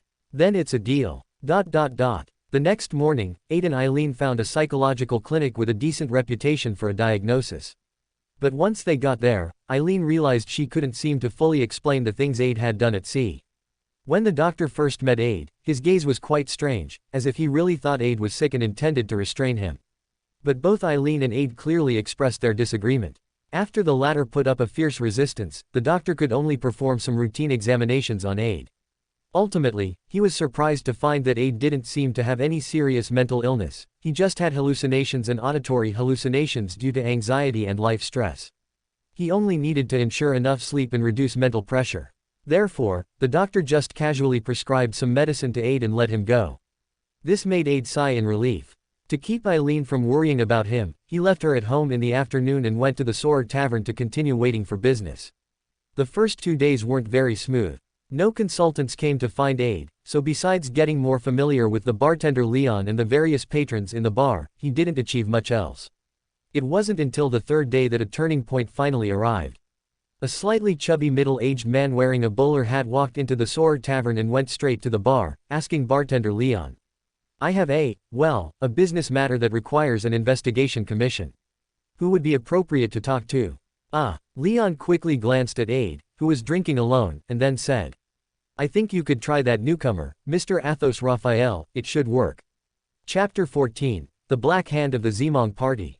Mr. Athos Raphael. The middle-aged man pressed for confirmation. "Where is he?" "That's the one." Leon pointed to Aid, who was drinking alone, and spoke to the middle-aged man.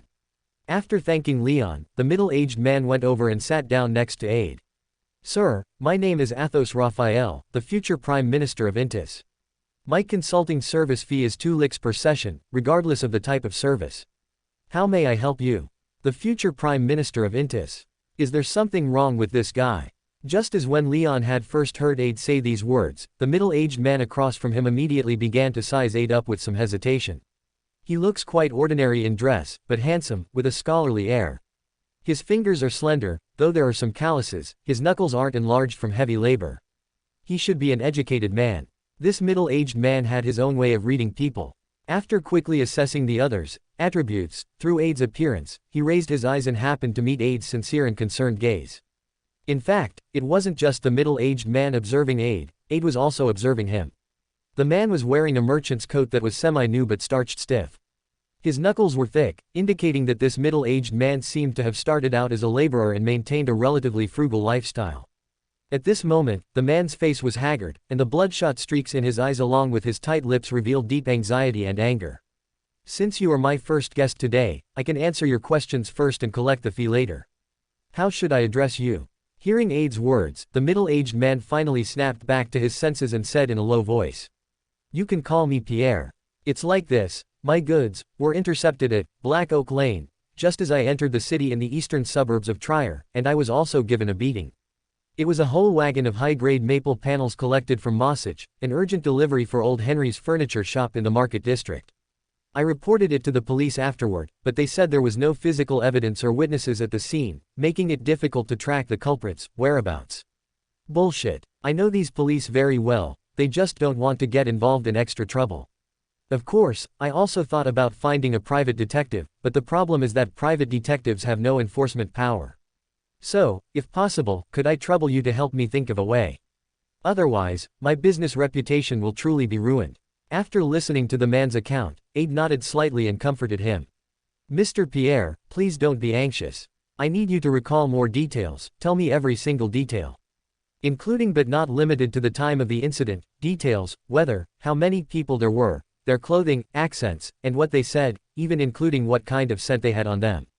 You can tell me anything you think of. Pierre gave a bitter smile upon hearing this. It was just getting dark, and there was a drizzling rain. As for the number of people, maybe 5 or 6. Oh, they were all wearing uniform-style old black smocks, with their faces covered, so I couldn't see what they looked like. They just grabbed the goods and ran, they didn't search me for money. Regarding the accent, it sounded a bit like the Central Plateau side. I believe you should know, just east of Trier, near the Hornassus mountain range. As for the scent, he frowned, trying hard to remember. Rainwater, the musty smell of the alley, and, oh right, 2 of them had a very heavy smell of tobacco leaves. Yes, I'm very familiar with that smell. It's tobacco from Tellus, very cheap, probably the same kind I smoke. Besides that, when someone was grabbing me by the neck, I seemed to smell a faint scent of gunpowder and steam engine lubricant from his hands. Very good. Aid's eyes grew deep, appearing somewhat lost in thought. After a long while, he spoke again. Could I trouble you to lend me the box you use for your tobacco? The metal one with the dark green lacquer. How did you know? Pierre was stunned and blurted out. Simple logical deduction. Aid made up a casual excuse. In fact, the reason he knew the appearance of the tobacco box Pierre carried was that when he heard Pierre mention smoking, he had inexplicably heard the sound of a tobacco box opening, followed by a flash of dark green light before his eyes. Undoubtedly, this was another manifestation of the delusionalist ability. Since Aid had digested some of that beander characteristic earlier, his visual and auditory hallucinations had become relatively more controllable, surfacing from time to time when he needed to see and hear. Hearing this, the look in Pierre's eyes clearly changed. He now suspected that either Aid had once spied on him, or he truly possessed some skill. He took out the tobacco box from his person and handed it to Aid under the reflection of the gas lamp. Aid opened the tobacco box and looked at the brownish-black tobacco leaves inside. He took a deep breath, and many cluttered images immediately surfaced before his eyes. Among them were many fragments of Mr. Pierre's daily life, almost all related to smoking. Some were very normal, while others were unsightly. These images were chaotic and flashed extremely fast. Towards the end, they even began to mix in scenes that clearly hadn't actually happened, which gave Aid a headache. It seems I can't find it this way. I need to find the connection between Pierre and those assailants. Aid rubbed his temples and then looked up at Pierre again. Do you have any injuries left by them on you? You said just now they gave you a beating, so theoretically there should be injuries, right? Injuries. Pierre paused. Although he didn't know what Aid meant by this question, he still took off his bowler hat, revealing a prominent hematoma below his hairline. This is from where they hit me. Hiss, please be gentle. He was halfway through speaking when he felt Aid place his hand on the swelling on his head, and he immediately hissed in pain. However, Aid seemed not to have heard his words. While gently stroking the swelling, he sniffed the tobacco leaves desperately as if in a trance. Just as Pierre was about to become numb to the pain, Aid suddenly retched several times, his eyes rolling back, looking as if he were in extreme agony. Mr. Raphael, maybe we should forget it. This scene made Mr. Pierre, who was already in a state of worry and torment, even more terrified. He instinctively spoke up to dissuade him. However, before Pierre, who was starting to have second thoughts, could finish his sentence, a weak-looking aide raised his head again and spat out a name. The Zeong Party. The Zeong Party. When he heard these words, Pierre's eyes lit up, and a look of sudden realization immediately appeared on his face. Chapter 15. Making a Name. Zeong means warrior in the Highland language. It is a civilian gang composed of people from the Central Highlands who have long been active in Trier. They are involved in numerous firearms and contraband trades and charge client fees to carry out shady violence and debt collection, making them one of the biggest factors of social instability in the eastern district of Trier. Seeing Mr. Pierre's expression, Aide knew his line of reasoning was likely correct. He continued to speak about the revelations he had gained from the various visions he had just seen. One end of Black Oak Alley leads to your warehouse, that red brick warehouse, while the other end leads to Three Geese Wharf, which connects to the upper reaches of the Len River. Three Geese Wharf leads directly to the Central Highlands and happens to be at the easternmost part of Trier. Therefore, it is also an area where the Zeong Party conducts intensive illegal activities using shipping as a shield, and the smell of gunpowder and engine oil you detected can corroborate this. Opposite, Three Geese Wharf, is what the boatmen call the Old River Bend District, where there are many private woodworking workshops. And as far as I know, the old Henry you mentioned just now is the owner of the most famous carpentry shop in the Market District and the most skilled furniture maker in Trier. So it's possible that the owners behind these woodworking workshops, or other relevant parties, are his competitors. Hearing this analysis, Pierre completely ignored why Aide would know the appearance and location of his warehouse and instead became thoughtful. You mean those potential competitors want to damage old Henry's business reputation this way to steal his customers? Exactly, and that also explains why they didn't steal your money. After all, what use would they have for those maple panels? Aide took a sip of beer to suppress the nausea in his chest and nodded in response. That is indeed very likely. These days, high-quality maple panels are hard to find, and since I have already processed and carved them according to old Henry's requirements, they would be of no use to anyone else. Besides, now that you mention it, I remember something. Pierre narrowed his eyes. Last week, right after old Henry ordered this batch of maple boards from me, people from the Timber Guild approached me, hoping to pay 10% more to have me sell the boards to them. But I didn't agree at the time, because I had already promised old Henry, and I am a businessman of principle. It seems now that they were already trying to suppress old Henry by winning me over back then. There, isn't everything clear now? Aide smiled. But take my advice, at this stage, you have no hard evidence, so it's best not to go to the police. Instead, hire a reputable but not too famous private detective to secretly gather evidence of the Timber Guild colluding with the Zeong Party. They are best at this sort of thing, they have their own channels, and it won't take long. After that, don't rush to report it to the police. Instead, have the detective secretly hand over the information directly to various tabloids. Those guys are hungry every day for news that might involve corruption, especially the tabloids. They are very good at embellishing reports and making things blow up. Pausing slightly, Aide continued. When the time comes, whether or not the police deal with the Timber Guild, they will certainly investigate and crack down on the Zeong Party, who act as their black gloves. You can report the case again during that period and get a case receipt, and that'll be it. The benefit of doing this is that you won't face direct retaliation from the police, because it's the Timber Guild and the Zeong Party being exposed by the media, so the police's reputation will hardly be affected. Will this get the panels back? Pierre asked somewhat suspiciously. Unlikely. Aide shook his head. I suggest you don't get your hopes up. In fact, whether you find those boards now is no longer important, they might have already been destroyed. Your core issue now is the need to restore your own business reputation. With the media reports and the case receipt, you can at least give your client an explanation and warn old Henry to be careful of the Timber Guild and the people behind it. That way, old Henry will also be grateful to you. I understand, thank you, Mr. Raphael. Hearing Aide's words, Pierre was suddenly enlightened. While thanking him excitedly, he pulled out a handful of coins worth about 5 licks and handed them to Aide. Please, you must accept this. If it weren't for you, I really wouldn't know what to do. I said I only charge 2 licks, so I only charge 2 licks. Aide took 2 licks from the money and returned the rest to Pierre.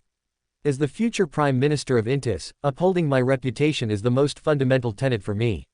If possible, please just help me spread the word about my business. Yes, I was being presumptuous. Pierre nodded repeatedly, His opinion of Aid had changed greatly, and he no longer thought the man was just talking nonsense. I will definitely help you spread the word. Praise be to you, Mr. Prime Minister. Pierre bowed to Aid and then hurriedly left to carry out Aid's suggestion. After Pierre left, Aid took out half a lick and handed it to Leon. Thanks, Mr. Leon, this is what you deserve.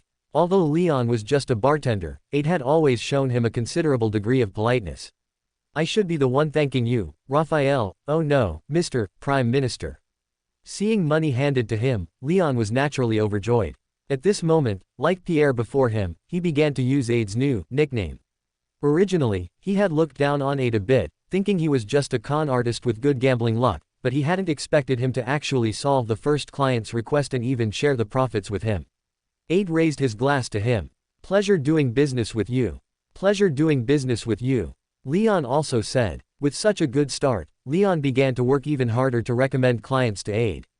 Coupled with Pierre's word-of-mouth promotion, Aid's reputation grew, and he received more and more high-end clients. He even helped a well-known banker who was under death threats, helping him find the mastermind and resolve his worries. With the banker's intentional promotion, many people in Trier came to know that on the edge of the plantation area, there was a hidden expert who called himself Mr. Prime Minister. As long as they paid 2 licks, he could solve any problem for the client. Some even took carriages from other districts to the plantation area just to get advice from Aid, but regardless of whether the person's status was prominent or not, Aid always charged only 2 licks. Of course, Aid didn't charge everyone. For the guests in the tavern who were struggling or from the lower classes, Aid would sometimes give them very useful and practical life advice and warnings, involving financial issues, children's education, and employment, either at a discount or for free. This quickly built up a significant reputation for Aid among the lower class people living in the plantation area. A month and a half later, as Aid's digestion progress of the delusionalist approached halfway, he finally decided to move forward with the next node in his plan. He intended to give a political speech in the Soar Tavern. Chapter 16, The Military's Covetousness. Aid's primary reason for doing this was to further establish his political persona. Many politicians in the history of the northern continent followed the path of the common people, gaining a certain level of prestige among the masses before beginning their campaign speeches. Although the top-tier politics of the current Intis Empire were firmly controlled by major clans and families, the ordinary citizens were actually very happy to see such a legendary story of a grassroots rise to become the prime minister. Even if Aid ultimately failed, they would still support him, especially since Aid already possessed a certain degree of personal prestige within the plantation area and the surrounding regions. Many people who had received guidance from Aid, or even worshipped him, were eager to participate as soon as they heard the news, for they all wanted to hear what this wise gentleman had to say. Thus, the time for the speech was set for 3 days later, the evening of November 8, 1195, at the Soar Tavern. Upon hearing that Aid planned to give a speech, the owner of the Soar Tavern even specially sponsored 3 large kegs of beer for those who came to listen. Due to Aid's fame, the news quickly spread beyond the plantation area, finally alerting those who had not previously paid him any attention. Aid intended to fully articulate his political ideals and propositions during this highly anticipated gathering, attempting to use this action and the positive feedback from the masses to completely digest the delusionalist beander characteristic. Soon, somewhere in the city center, at the Intis Military Intelligence Department office, a handsome 40-year-old male officer in a crisp military uniform was resting with his eyes closed, his feet propped up on his desk. From the epaulets on his uniform, it was clear he was a lieutenant colonel, and a nameplate sat on the desk. Edmund Winter. Just as Edmund Winter was about to adjust to a more comfortable position, he was startled awake by a knock at the door. Edmund jumped, nearly sliding off his chair. The lieutenant colonel straightened up, quickly tidied his appearance, and then spoke toward the door. Come in. A second later, a junior officer in his 20s, holding a document, pushed open the door and walked in, coming to a stop before Edmund. What's the matter? Why so frantic? Edmund spoke with a hint of reproach. Colonel, this is a new report sent from the investigation department. Please take a look. Edmund finally looked at the file in the other man's hand. It was a blue-covered loose-leaf binder, which generally symbolized domestic affairs within the intelligence department of the Intis Empire. Edmund took the document, and after a quick read, he repeated the gist of the file in a low voice. Athos Raphael, a man with no background who just returned from overseas, and his corresponding identity information still can't be found. The investigation department suspects that the death of Edward Breguet, a psychiatrist who once served the military providing post-war trauma treatment for soldiers, is related to him. The body was desecrated after death. Not only that, he even calls himself Prime Minister, and is preparing to gather a crowd for a speech at the Soar Tavern in the plantation area. Yes, Colonel, the young officer replied. This is no small matter. Edmund shook his head, his expression turning grave. It's not just because a life was lost, there might be even more serious issues involved here. If he were just talking nonsense or going mad, that would be one thing, but this fellow has hidden his identity and clearly possesses some special means of rallying people's hearts. Furthermore, if that psychiatrist really was killed by him, it suggests he may have an antisocial personality. As for gathering many ordinary people for a speech, that is a very sensitive event. There might be some political agenda hidden behind it. After all, recently, due to the cultivation and pioneering of the southern continent, many people from the southern continent have come to the northern continent. Many of them have very strong grievances against the northern continent, believing that the people of the northern continent destroyed their homes. Among them are no shortage of extremists who want to subvert the regime. Considering that Athos Raphael has just returned from overseas, it is highly likely he is connected to those extremists. A cold light flickered in Edmund's eyes.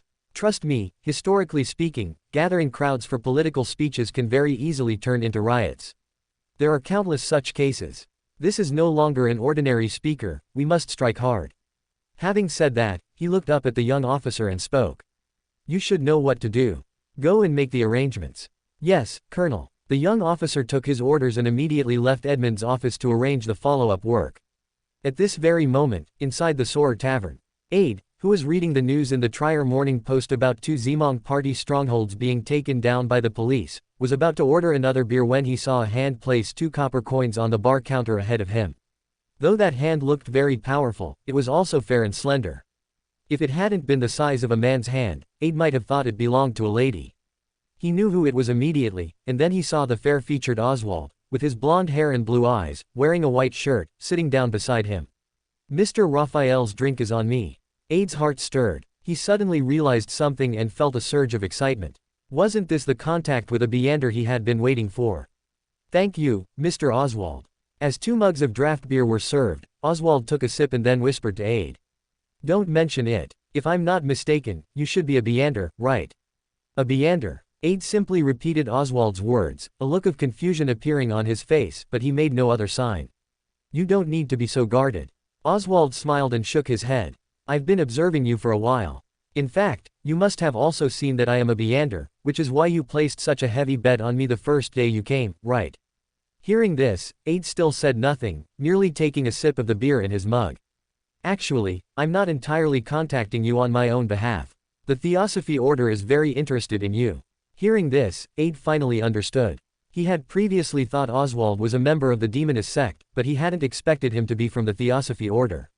In the Theosophy Order, Beyonders of the Apprentice pathway make up the vast majority, while members of the Assassin pathway are a tiny minority. Originally, when Aide knew Oswald was an assassin, he subconsciously assumed he was a member developed by the Demonist Sect, and for a moment, he hadn't thought toward the Theosophy Order. But thinking about it now, it was quite logical. After all, in the original story, Trissa was first tricked by the Theosophy Order into becoming an assassin before later switching to join the Demonist Sect. Thinking of this, a thought suddenly popped into Aide's mind. He looked at Oswald and asked, "You are an assassin, right? Then, do you know the hidden dangers buried within this pathway?" Chapter 17, Theosophy Order. Just as Aide had expected, upon hearing his words, Oswald immediately showed a look of confusion. Hidden danger? What hidden danger? Are you sure you want to hear it? Aide winked at him. Believe me, it'll be very hard for you to accept. I'm sure. Tell me. It would have been fine if Aide hadn't mentioned it, but his words made Oswald extremely curious.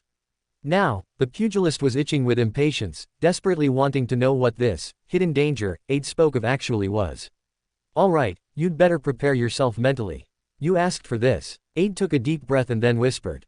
At sequence 7, the assassin pathway forcibly turns males into females. Hearing this, Oswald felt as if he had been struck by lightning.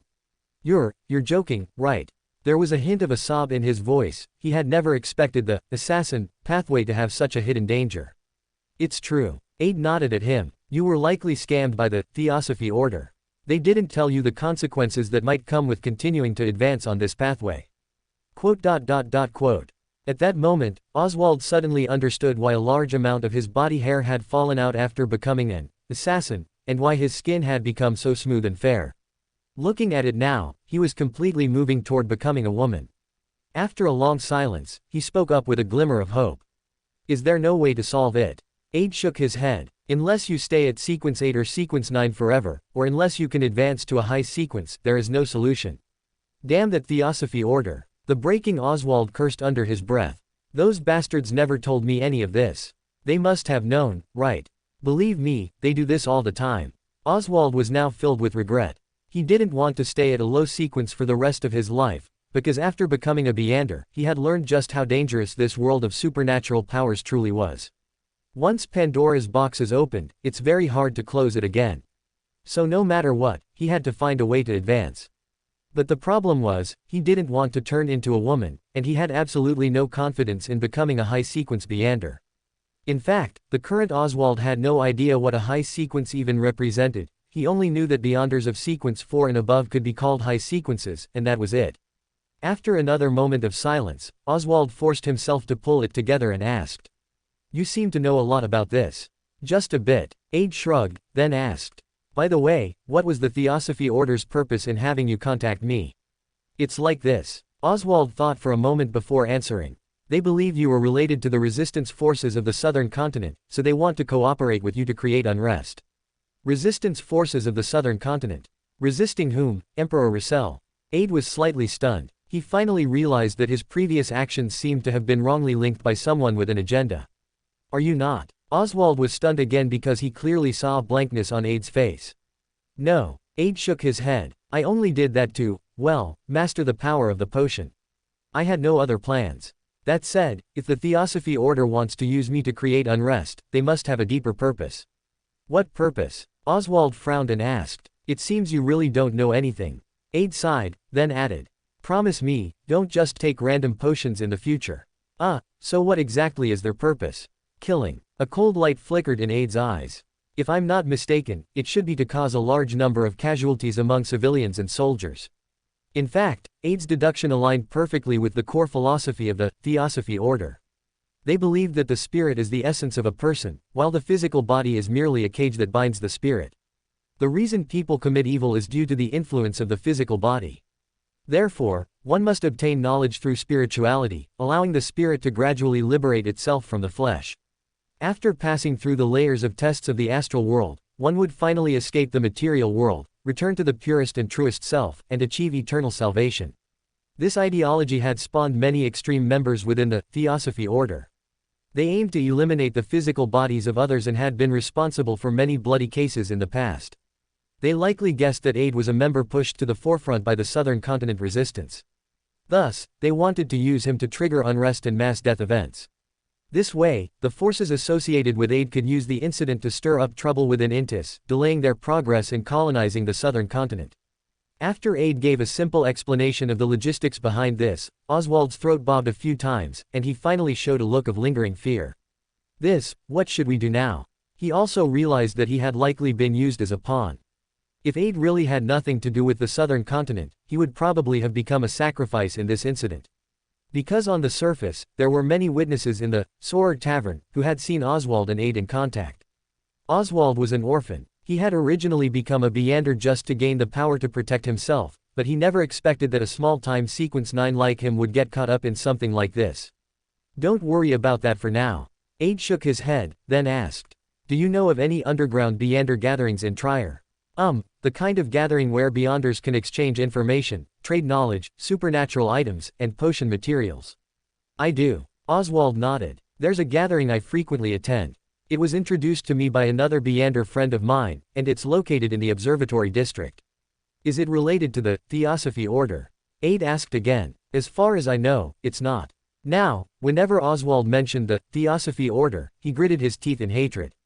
He had originally truly considered those people his benefactors and friends, but now it seemed the Theosophy Order didn't treat him as a human being at all.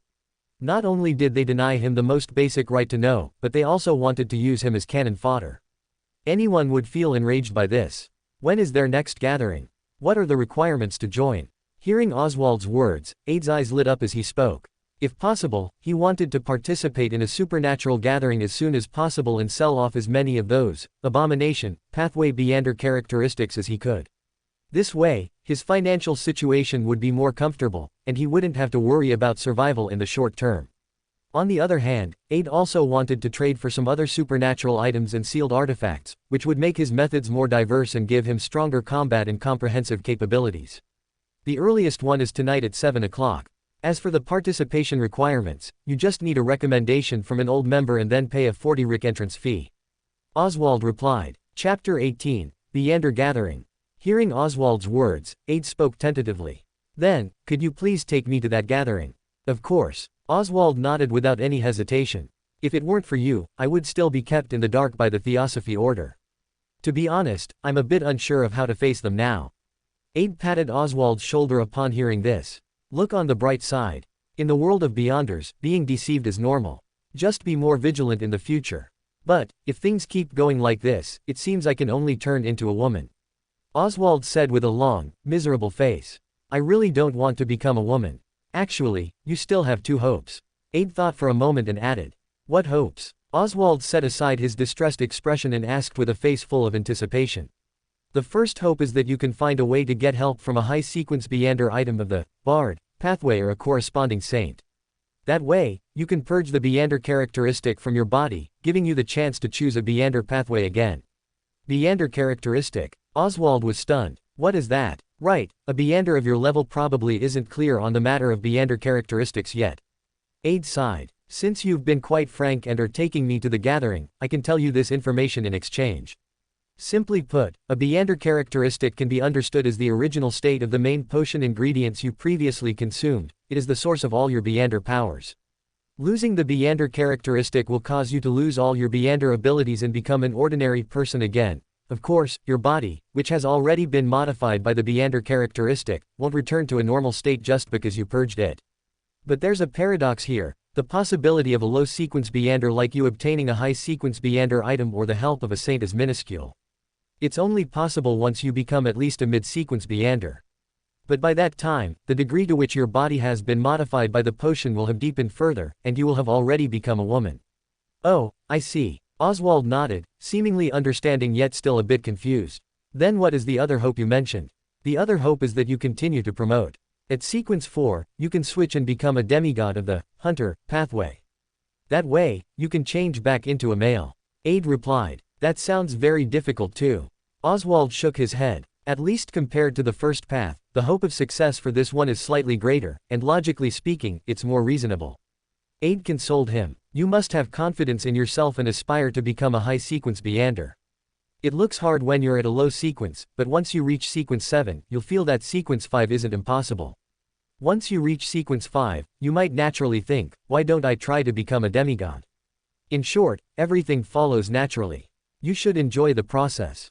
As long as you persevere, there's still great hope of turning back into a man. Of course, you might also completely get used to being a woman.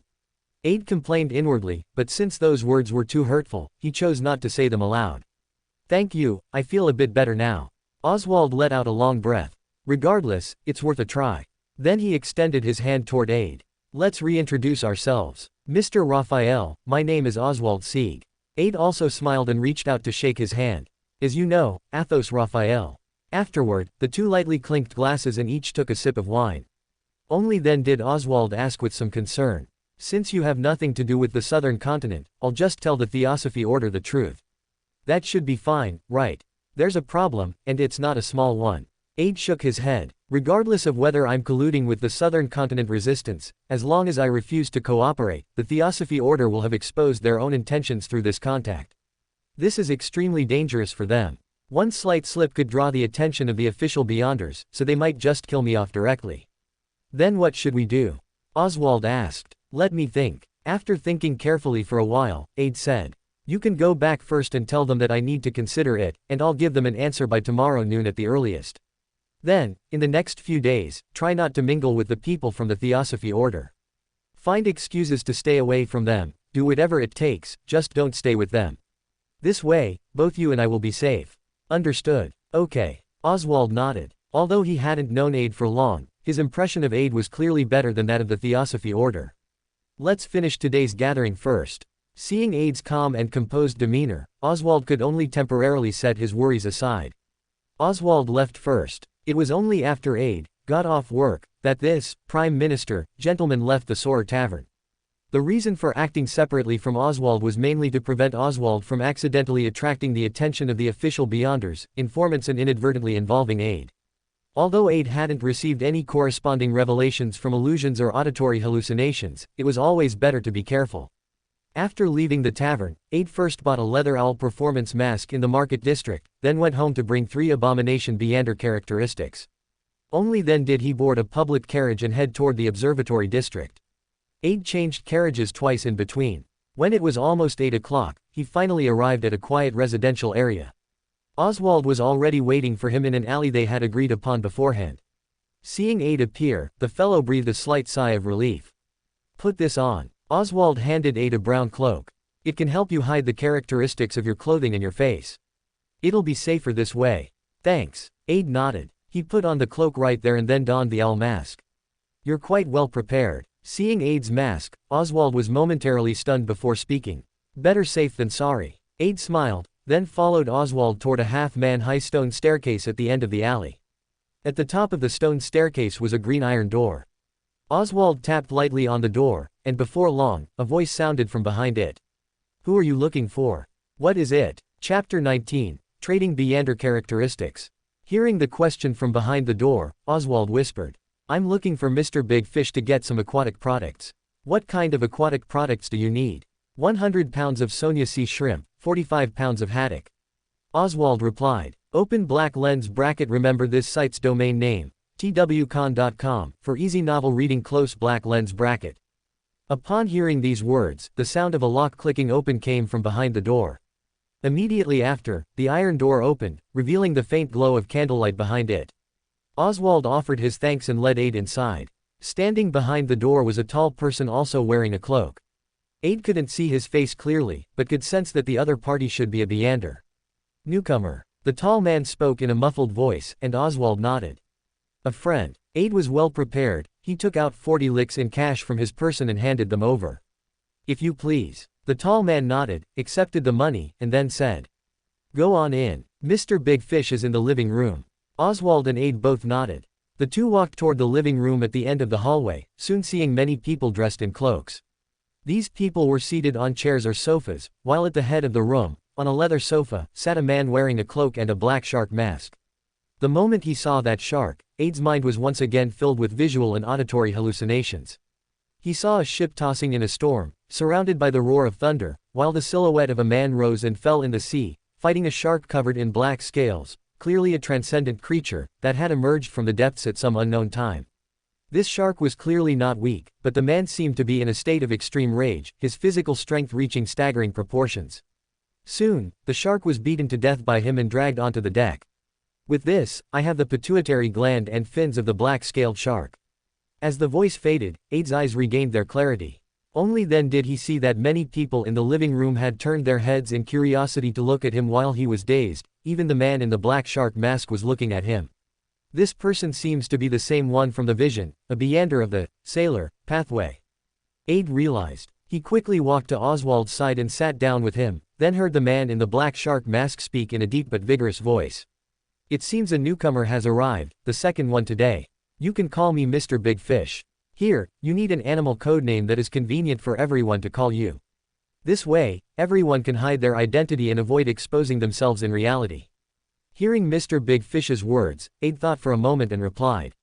Mr. Big Fish, my codename is Owl. I hope no one has taken the same name. Fortunately, not yet. Mr. Big Fish chuckled lightly.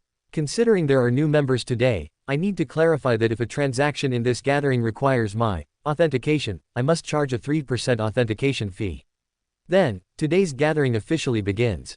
As Mr. Big Fish's voice fell, a seemingly very young woman with a slim and graceful figure spoke in a crisp voice.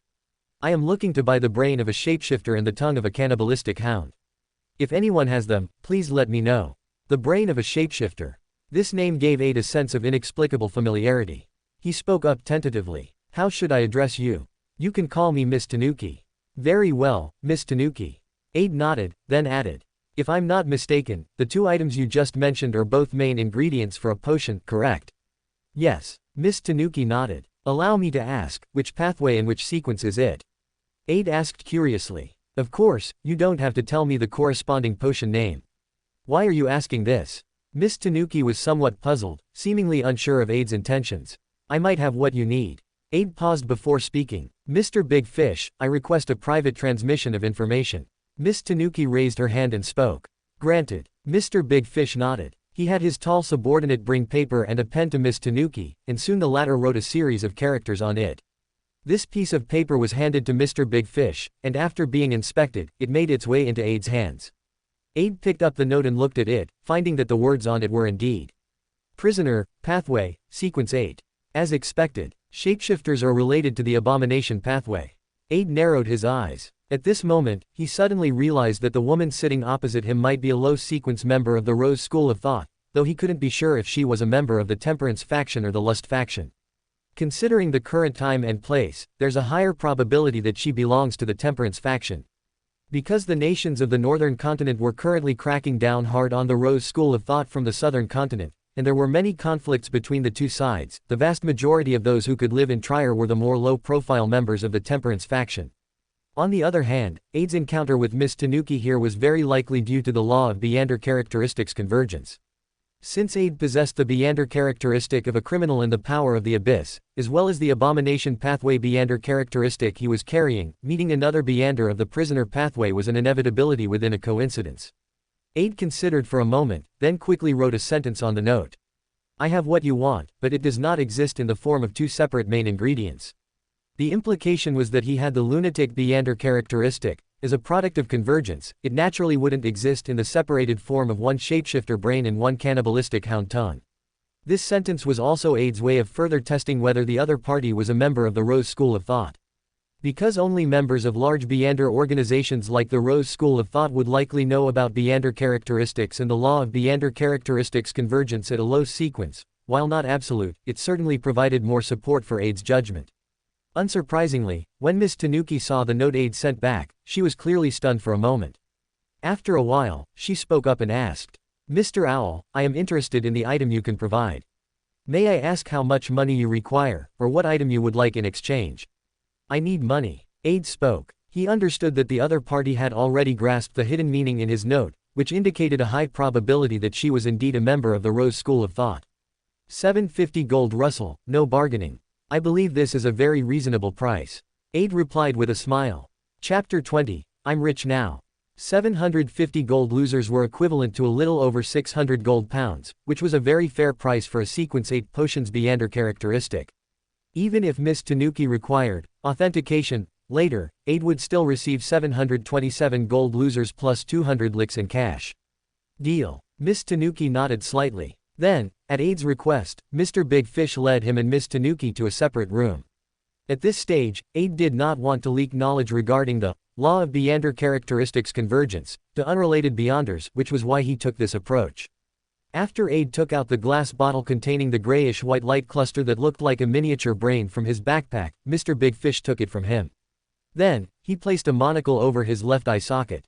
Immediately after, streaks of golden light appeared in Mr. Big Fish's hand, eventually evolving into a seal-like projection. The seal projection quickly enveloped the lunatic beander characteristic inside the glass bottle and dissipated shortly after. No problem, it's the real deal, and its state is fine. He nodded, and both Aide and Miss Tanuki breathed a sigh of relief. In fact, the reason Miss Tanuki requested authentication was out of concern that there might be some kind of corruption within the beander characteristic. Aide was worried about the same thing. After all, those abominations had lost control and died because they gazed directly at the dark side of the universe, Farbati, so there was no guarantee that the remaining beander characteristics were free of corruption. Although he didn't know the principle behind it, it seemed for now that the beander characteristics had no issues. Miss Tanuki paid 750 gold losers to Mr. Big Fish, who took his share of the authentication fee and handed the rest to Aide. The arrival of over 700 gold losers made Aide, who was wearing a leather owl mask, beam with joy. This meant he was suddenly wealthy and didn't have to worry about his or his sister's livelihood for a while. As expected, selling beander items is more profitable. If I only relied on my 2-lick consultant fee per visit at the Soarer Tavern, when would I ever earn this much? While thinking this, Aide returned to his seat with Mr. Big Fish and Miss Tanuki. Everyone, I would like to verify something. At this moment, Oswald glanced quickly at Aide and then spoke. Does anyone know the name of Sequence 7 of the Assassin Pathway? This guy. Aide chuckled inwardly, and then saw Miss Tanuki speak again. I know. I can sell this information to you cheaply for just 2 gold losers. Deal. Although it pained him slightly, Oswald, eager to know the truth, agreed. Then, Miss Tanuki wrote a word on a slip of paper. After Oswald paid, she had Mr. Big Fish's waiter deliver the note to him. Which, seeing these 2 words, a surge of bitterness rose in Oswald's heart. In any language of the northern continent, the word, witch, refers exclusively to females, which explains a lot. In contrast, if it included both witches and wizards, the potion's name could have been a general term like, warlock. At this point, Oswald had completely given up hope. Everything was indeed as Aide had said. Barring any accidents, he could only continue down the path of becoming a woman. Aide sighed softly. Then, he heard another short man, seemingly in his 30s, speak with a Darij province accent. I need the potion formula for clown. Does anyone have it? I do. Aide spoke up immediately. In fact, this happened to fall right into his comfort zone. Aide was originally a loyal reader of the original Lord of the Mysteries and was very familiar with all the potion formulas for the seer pathway. After becoming a beander, his memory had become even more remarkable, making it impossible for him to forget such details. It's yours for just 650 gold losers. This was also a price slightly higher than the market rate, roughly equivalent to 540 gold pounds. Aide silently left some room for bargaining in his mind so that he could also secure a better price for himself.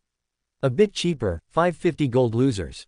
Is that acceptable? The man spoke tentatively. Let's both compromise. 600 gold losers, and it's yours.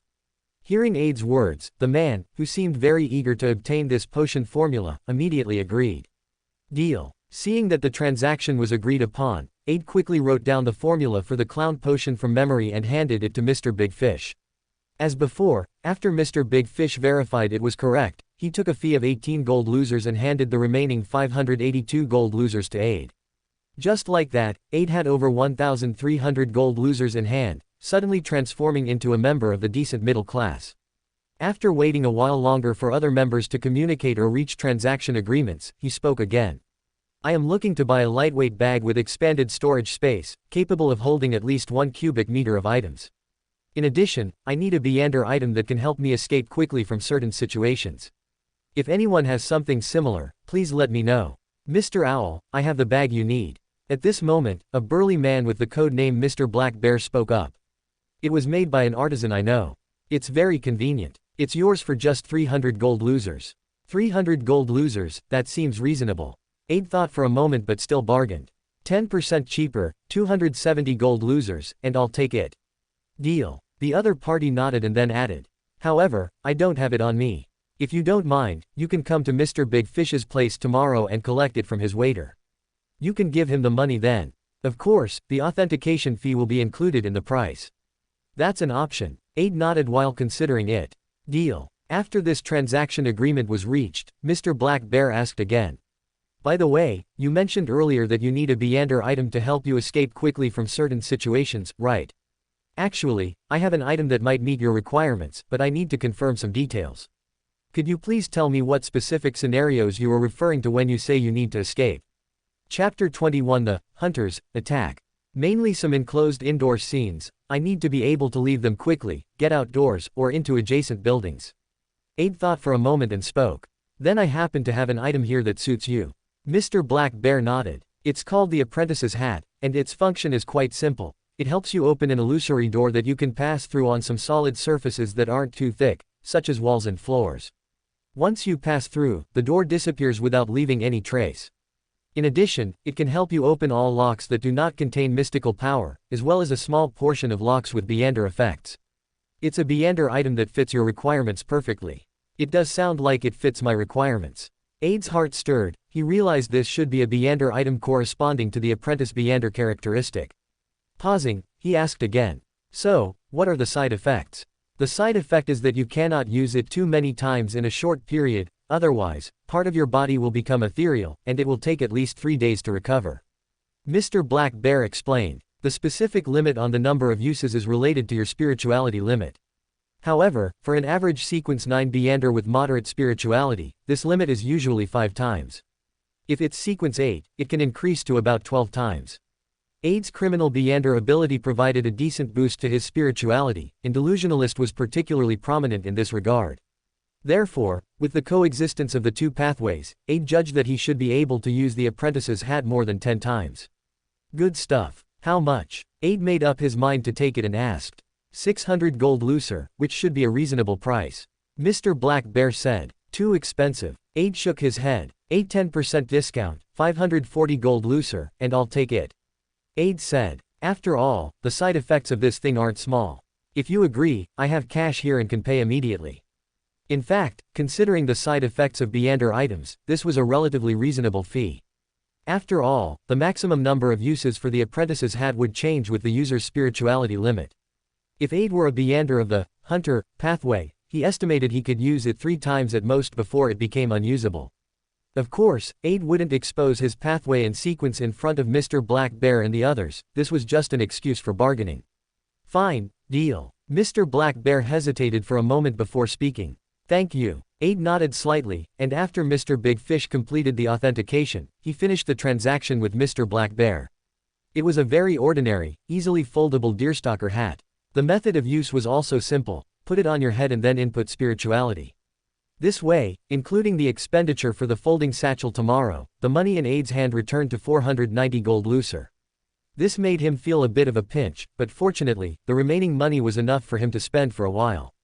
Provided that he didn't purchase any more beander items or potion materials. Speaking of which, Mr. Black Bear mentioned earlier that he knows an artisan. It seems I can consider asking him to help me turn the mid-sequence abomination beander characteristic into a beander item later. After stowing the apprentice's hat on his person, Aid also silently noted this key information in his heart. Afterward, some intelligence and transactions that didn't have much to do with Aid took place. Aid also bought some relatively cheap revolver ammunition, ritual magic supplies, and things like soothing incense and essential oils. Then, Mr. Big Fish announced the end of today's gathering. The password for next week's gathering will be published in the Trier Morning Post this Sunday in the commercial advertisement panel under the name of the Fernandez Trading Company. You only need to remember the 2nd and 5th material categories, and then use 1/10 of the total goods as the code. This seemed to be telling the 2 newcomers who had just joined the gathering how to join. Aid noted this information in his heart, then stood up with Oswald and left according to the departure order and fixed time intervals set by Mr. Big Fish's attendants. This was mainly to prevent participants from feeling regret after the fact due to dissatisfaction with prices and transactions, and thus attacking each other. If that happened, Mr. Big Fish's gathering would be in jeopardy, therefore, he had to avoid this kind of behavior akin to dog-eat-dog. Mr. Owl, let's keep in touch. When Aid was allowed to leave, Oswald whispered to him. Aid shook hands with him, thanked him gratefully, and then walked outside. In the dark alley, Aid took off the leather owl mask, folded his cloak, stuffed it into his backpack, and walked toward the nearest rental carriage gathering point. The observatory district was already in the suburbs, and since it was late, the public carriages had already stopped running. Therefore, if Aid wanted to return to his home in the plantation area from here, a rental carriage was the only option. Just as Aid turned onto a small path and was halfway through, he suddenly felt the surrounding gas lights begin to flicker. This wouldn't have been strange normally, but as a criminal, Aid still sensed something unusual. Aid's ears once again heard auditory hallucinations, the sound of a knife being sharpened. Immediately after, bursts of bloody light appeared before Aid. He saw an animal, indistinguishable in form, tied up on the muddy ground, its blood being drained by a shiny silver knife. Screams came, giving Aid a bit of a headache. These visions and hallucinations came extremely quickly, lasting less than 3 seconds in total, but it was enough to alert Aid. The prey is a metaphor for myself, and the one drawing blood is a hunter. Aid's heart jolted at the thought. Subconsciously following the guidance of his spirituality, he performed a forward roll toward the front left. In the next second, a steel blow dart hit the pole of the gas street lamp with a clang, and then bounced off to the other side. This hit caused the flickering gas light to go out completely, plunging the street into total darkness. At this moment, a young man hidden in the darkness was shocked to see his attack miss. This guy really is a beander. Boss Hawthorne was right. However, when he looked for Aid again, he was surprised to find that the latter had disappeared into the darkness, and even his scent in the air was rapidly dissipating. The young man immediately felt danger. He didn't know how he had lost track of his prey, but one thing was certain. That is, in that moment of distraction just now, he had turned from the hunter lurking in the shadows into the prey that could be hunted at any time. Chapter 22, 1 against 2. At this moment, the young hunter was panicking internally. He knew that since Aid had discovered him, it was unlikely he would let the matter drop. Taiwan Novel Network has a complete collection of books. Enjoy them anytime at twcon.com. Because after the previous disturbance, the latter was now fully aware that someone was targeting him from the shadows. Unless Aid was exceptionally cowardly or lacked combat strength, he wouldn't pass up such an opportunity to force the hunter's true identity into the light. The hunter desperately wanted to shout for his accomplice to restore the gas lamps, but he worried that doing so would reveal the fact that he had an accomplice. Thus, the hunter began to move in a different direction, using the darkness and the buildings as cover. Only by changing his position could he hope to evade Aid's subsequent counterattack. However, before he had gone more than a few steps, he suddenly saw a faint blue light bloom on the stone pavement in front of him. The general shape of that faint blue light looked like a blurry light door. The hunter instinctively wanted to retreat, but the momentum of his run made it impossible for him to stop in time. In the next second, Aid's figure emerged from that blurry light door. In his hand, he gripped a rusty screwdriver, thrusting it straight toward the hunter's face. Caught off guard, the hunter could only jerk his head upward. This caused Aid's rusty screwdriver to only leave a bloody hole at the tip of his chin and gouge out a piece of flesh, rather than dealing a fatal blow. Immediately after, the hunter felt a heavy kick hit his chest, sending him flying backward. Bang! He slammed into the lamppost from before, the impact making the lampshade let out a clanging sound. The hunter struggled to crawl up, spitting out a mouthful of fresh blood. At this moment, he only felt his chest churning in excruciating pain. He had most likely suffered internal injuries. Not only that, the spot where he had been kicked was emitting a distinct, foul odor. Aid was also emitting this smell. It was very much like the stench of a sewer, and the stains clinging to the soles of his boots seemed to corroborate this. When he was attacked by the blowgun earlier, before the streetlights had completely gone out, he had used the ability of the Apprentice's hat to hide in the sewers, using that method to temporarily mask his own scent. Because there were manhole covers all around, even with the hunter's superior sense of smell, it was very easy to have his olfactory perception confused by Aid's maneuver. Incidentally, he had also picked up a rusty screwdriver down there to use as a makeshift weapon. It seems I'll have to prepare a real weapon next time, Aid thought to himself while cautiously observing his surroundings. He had already noticed that a pitfall trap had been set up just 2 steps ahead of his original path. The hunter seemed to have wanted to use the flickering lights to make Aid panic and quicken his pace into the trap, but he hadn't expected Aid, with his delusionalist ability, to sense something wrong in advance and suddenly stop. It was precisely because of this that the hunter had resorted to his backup plan, using the blowgun to strike Aid first. But looking at it now, his series of actions had all failed. Not only was Aid not killed or captured, but he had turned the tables and severely injured him. The heavily injured hunter had now completely lost his will to fight. Bleeding, he began to stumble and flee toward the direction of his accomplice. However, Aid would not give him such a chance. He lunged forward at a speed faster than the hunter, grabbed him, and then drove the rusty screwdriver into the man's carotid artery. Once, twice, and once more. Very quickly, the hunter was as dead as could be. Having finished him off, Aid did not relax at all.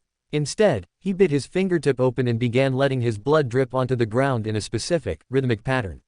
Immediately following that, he instinctively uttered a tongue-twisting word in the devil tongue. The word meant, open. In the next second, guided by the auditory hallucinations in his ears, Aid began to sprint toward the direction the hunter had tried to flee. Because he had killed a person, Aid's bloodlust was now rising significantly, bringing with it a clear enhancement to his physical strength and senses.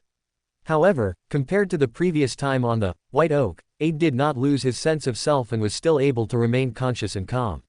He could clearly perceive that an enemy of a higher sequence than the hunter was hiding in a dark alley across the street. Aid had to catch and kill the opponent. Only in this way could he create a strong enough deterrent against those coveting him from behind the scenes, making them realize he was not someone to be trifled with. Just then, fire suddenly erupted from within the dark alley. 2 fireballs flew toward Aid's position, landing in front of him in an instant. Ha ha ha, Aid laughed loudly. Facing these flames, he showed no panic and actually charged straight into them. Because at some unknown point, a shadow had emerged upon Aid's body. This shadow wrapped around most of his body, granting him the ability to resist fire.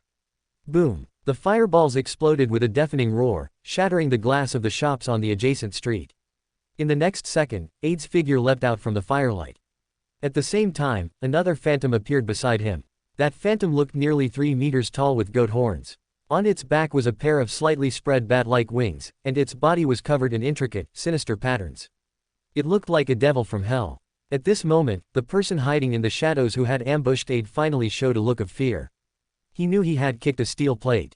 So he's from a devil family. Damn it. Why is it them? He waved a crimson magic wand in his hand, releasing 4 fire crows at Aid once more, and then began to flee. However, having already discovered him, Aid could not possibly let him leave. He and the devil phantom reached out simultaneously and then heavily pressed down in midair. The ambusher's movements suddenly slowed. He felt as if his entire body was being subjected to some kind of weight-increasing effect. Even walking was difficult, let alone running. With just that moment of delay, Aid had already reached him. The greatsword in the devil phantom's hand was raised high, hacking down heavily along with the rusty screwdriver Aid thrust forward. Chapter 23, A Terrified Eileen. The scruffy-looking beander, who appeared to be in his 30s, had a look of terror in his eyes. However, at this moment, he couldn't even run if he wanted to. He could only watch helplessly as the rusty screwdriver plunged into his Adam's apple, while the greatsword held by the devil phantom also slashed down upon him. As the smell of sulfur dissipated, the devil phantom vanished along with it. Immediately after, Aid, his physical strength exhausted, knelt on the ground and began to cough. Although it wasn't his first time killing someone, as he looked at the corpse that had been split in 2 on the ground, he felt that his emotions seemed a bit too calm. No, it wasn't simple calmness, it was cold-bloodedness, to the point where even his conscience was nearly extinguished. The slaughter had once again satisfied his twisted desires. Looking at the fallen corpse before him, Aid didn't experience bloodiness or nausea. Instead, he felt an inexplicable sense of gratification. Aid even had a feeling that if Eileen were to hinder him right now, he could ravage and kill her without the slightest hesitation. Wait, what's happening to me? Just as those sinful scenarios involving Eileen surfaced in Aid's mind, he suddenly seemed to snap out of it and took a sharp breath of cold air. He slapped himself twice with effort, forcing himself to calm down. At that moment, the inexplicable chilling sensation filled with cold-bloodedness, ruthlessness, and evil desires finally receded. Feeling a wave of lingering fear, he muttered to himself. It seems that temporarily borrowing a sequence 7 feet serial killer level ability from the abyss is still too dangerous. If I hadn't finished off the attacker so quickly, my mind might not have been able to return to normal. In the future, unless absolutely necessary, I cannot borrow power that exceeds my own by more than 1 sequence level, at least at the low sequences. Right, I forgot to interrogate the attacker. It should still be in time for a spirit medium session. Seeing that no one was around, Aid hurriedly took out the candles, essential oils, and other props he had previously purchased at Mr. Big Fish's gathering. Then, while radiating his spirituality, he recalled the methods used by Beanders in the original novel to perform spirit mediumship after a killing and began the process on the deceased. Fortunately, because the deceased soul had not yet departed, Aid's first attempt was a success. Aided by the enhanced senses granted by the delusionalist Beander characteristic, Aid saw the soul of the scruffy, slightly chubby male emerge before him, his face wearing a clear expression of daze. What is your name? Which pathway and sequence Beander are you? Who sent you to kill me? Facing Aid's questions, the other party answered in a muddled state, his voice devoid of any inflection. My name is Clyde Fisher, a sequence 8 provoker of the Hunter pathway. I was sent by Alex Hawthorne, a cadre of the Zeong party. The Zeong party? Aid pondered for a moment and then asked again. Why did you come to attack me? Because of you, the Timber Guild's business has been greatly hindered, and they are one of the sponsors of the Zeong party. Not only that, several Zeong party strongholds were taken down by the police, so we received orders from the organization to eliminate you. Hearing Clyde Fisher's words, Aid pressed further. As far as you know, is there any involvement from government departments or the military? There shouldn't be. Clyde Fisher shook his head. Of course, that's not counting those government consultants hired by the Timber Guild who only take money to sign off on papers and don't care about anything else. Aid was half skeptical of this statement. While a spirit medium subject is unlikely to lie, it doesn't mean the subject's own understanding of the matter is correct. Therefore, he still didn't let his guard down and further confirmed. As far as you know, are there any other forces besides yourselves targeting me? I don't know. Before he could finish the sentence, Clyde Fisher's figure quickly blurred and vanished. Quote. Aid rubbed his temples, somewhat speechless. Although he had long known that given his current strength, the duration of spirit mediumship wouldn't be very long, this time was indeed a bit too short. At this moment, the beander characteristic from the split-open Clyde fissure began to precipitate. It was a dark-colored stone that looked like it had liquid flowing on its surface and emitted a strong, foul stench. Aid endured the smell, placed it into a sampling bottle he had prepared, and then looked at the fiery red wooden magic wand in Clyde Fisher's hand. They even gave him a mid-sequence sealed artifact. It seems the Zeong party really wanted me dead. Also, from this point of view, the people targeting me are likely not as simple as just the Timber Guild. Judging by the combat effects of the fireballs and fire crows released by Clyde Fisher through this red magic wand earlier, it was likely an extraordinary item corresponding to the Hunter Pathways Sequence 7 Pyromaniac. Although he told Aid that there should be no official involvement, the appearance of this beander item made Aid feel that things were likely not that simple. After all, in the original novel, the Zeong party seemed to have ties with Intis officials, so there was no telling how deep these waters were. Aid picked up the magic wand. As soon as it touched his hand, he felt a faint burning sensation. When I go to see Mr. Big Fish tomorrow, I can ask him to help me identify this item, he should have a way. Having made up his mind, Aid temporarily put the magic wand away. He looked back at the young man he had killed earlier who used blow darts. Voices were coming from that direction. It seemed patrolmen were attracted by the noise from the battle just now and had finally arrived at the scene. This made Aid abandon the idea of going back to retrieve the Hunter Beander characteristic. He used the Apprentice's hat again and quickly escaped the scene through the sewers. Zeong party. I'll remember you. ... After returning home, Aid, afraid of waking Eileen, entered directly through the door using the Apprentice's hat. However, just as he was about to turn on a small lamp, he heard a shish sound. Aid followed the sound and turned his head, only to see Eileen hiding at the corner of the living room, frantically gesturing for him not to speak. What's wrong? Aid walked over to Eileen, crouched down, and asked in a low voice. Just as I turned off the light and was about to sleep, I heard what sounded like 2 or 3 people outside our window. Eileen whispered. They looked like thieves casing the place or something. They seemed to peer through the window for a while. Since I was home alone, I hid here and didn't dare make a sound. Hearing this, Aid also reacted. He asked in a low, cold voice. Those people, have they left now? Chapter 24, is Eileen the one with mental illness? They're gone. There hasn't been any sound or unusual light for quite a while. Eileen nodded and replied. Only then did Aid let out a sigh of relief. After confirming once more that no one was around the house, he finally drew the curtains closed. Did you hear what they said, or see what they looked like? I vaguely heard some things. Eileen recalled for a moment. They first said there was no one in the house. I was hiding very well at the time. Then I heard them say something about reporting back to the military department or something similar. Hearing this, the pupils deep within Aid's eyes contracted once more. There were 2 noteworthy points in Eileen's account. The first was the word, military department.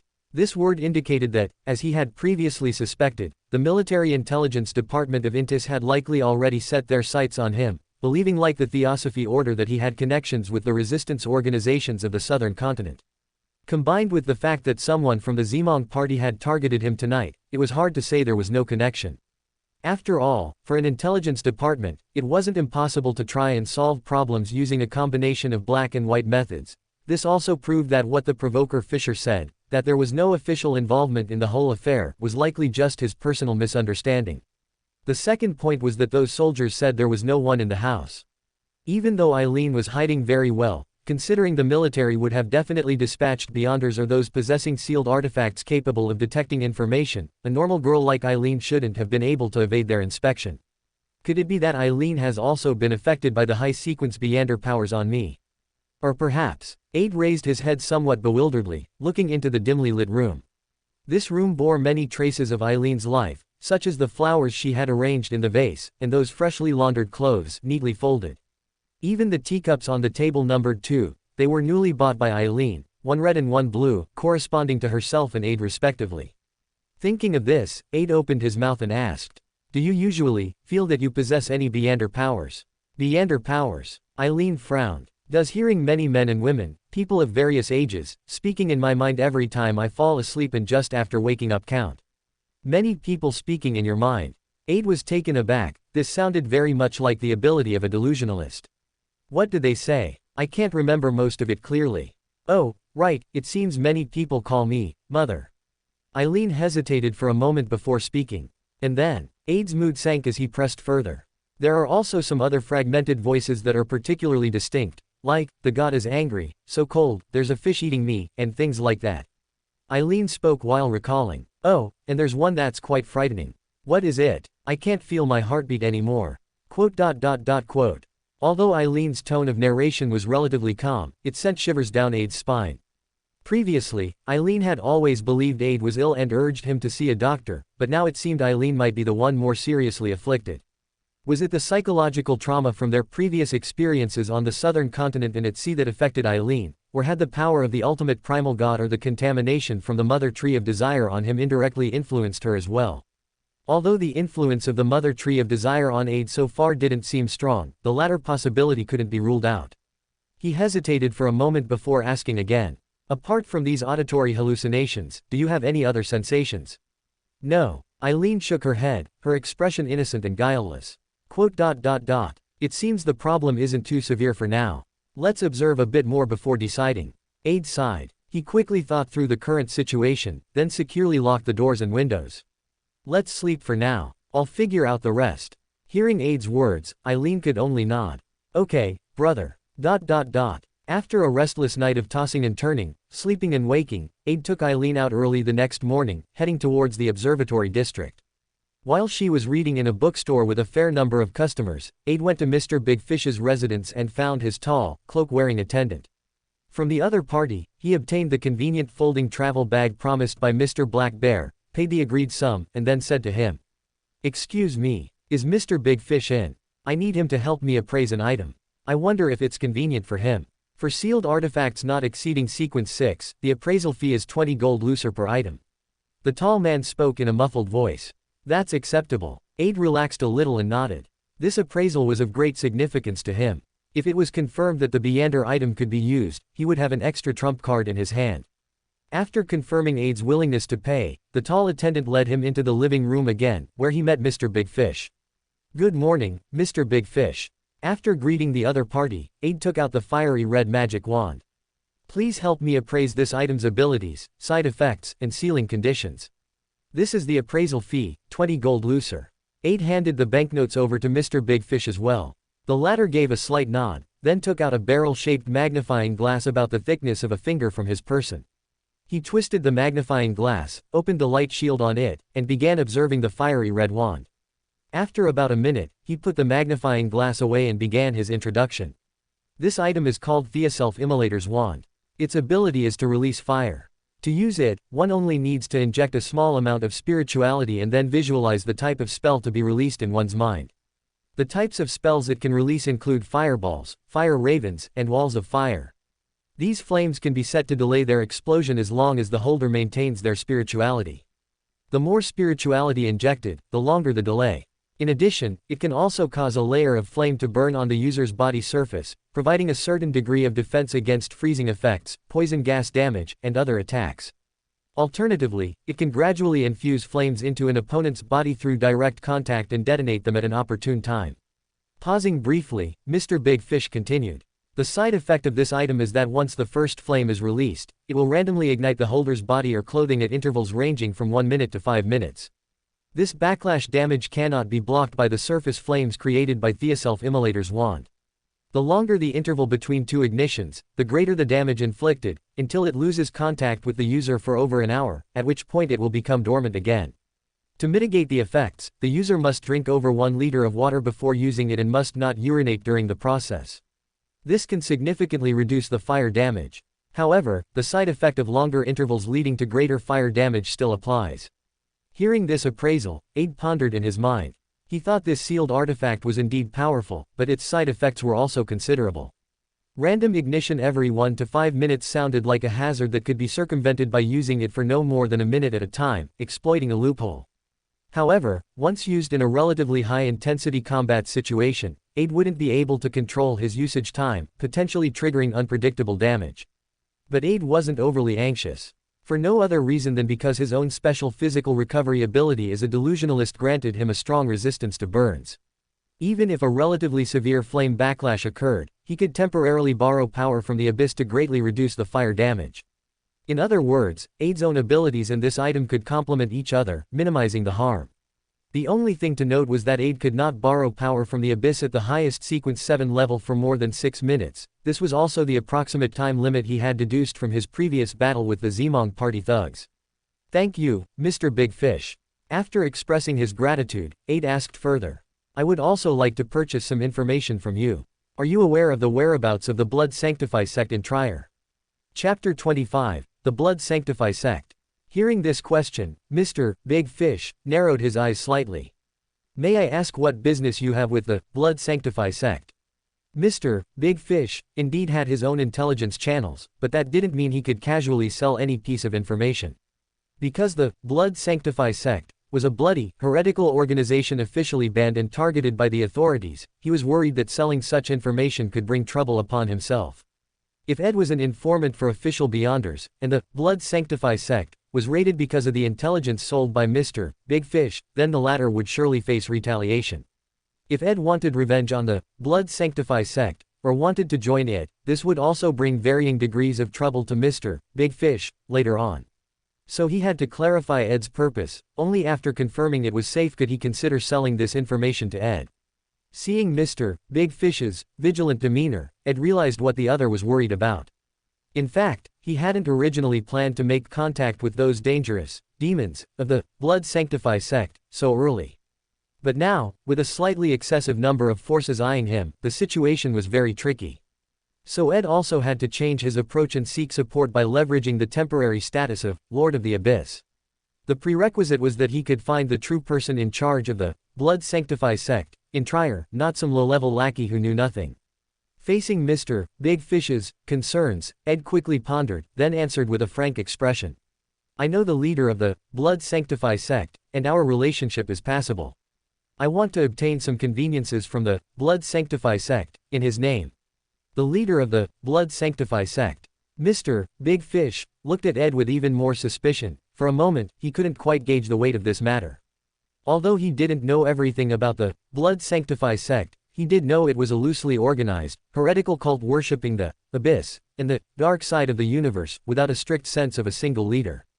In Mr. Big Fish's view, the only ones who could bear the title of leader of the Blood Sanctify sect were likely the heads of the three great demon families, namely, the Noth family, the Belial family, and the Andriel family. Any one of those leaders, taken individually, was very likely a high-sequence Beander. Can you guarantee what you just said is true? Can you accept a notarization? Sweat beaded slightly on Mr. Big Fish's forehead behind his mask. If what Ed said was true, then the only option before him was cooperation.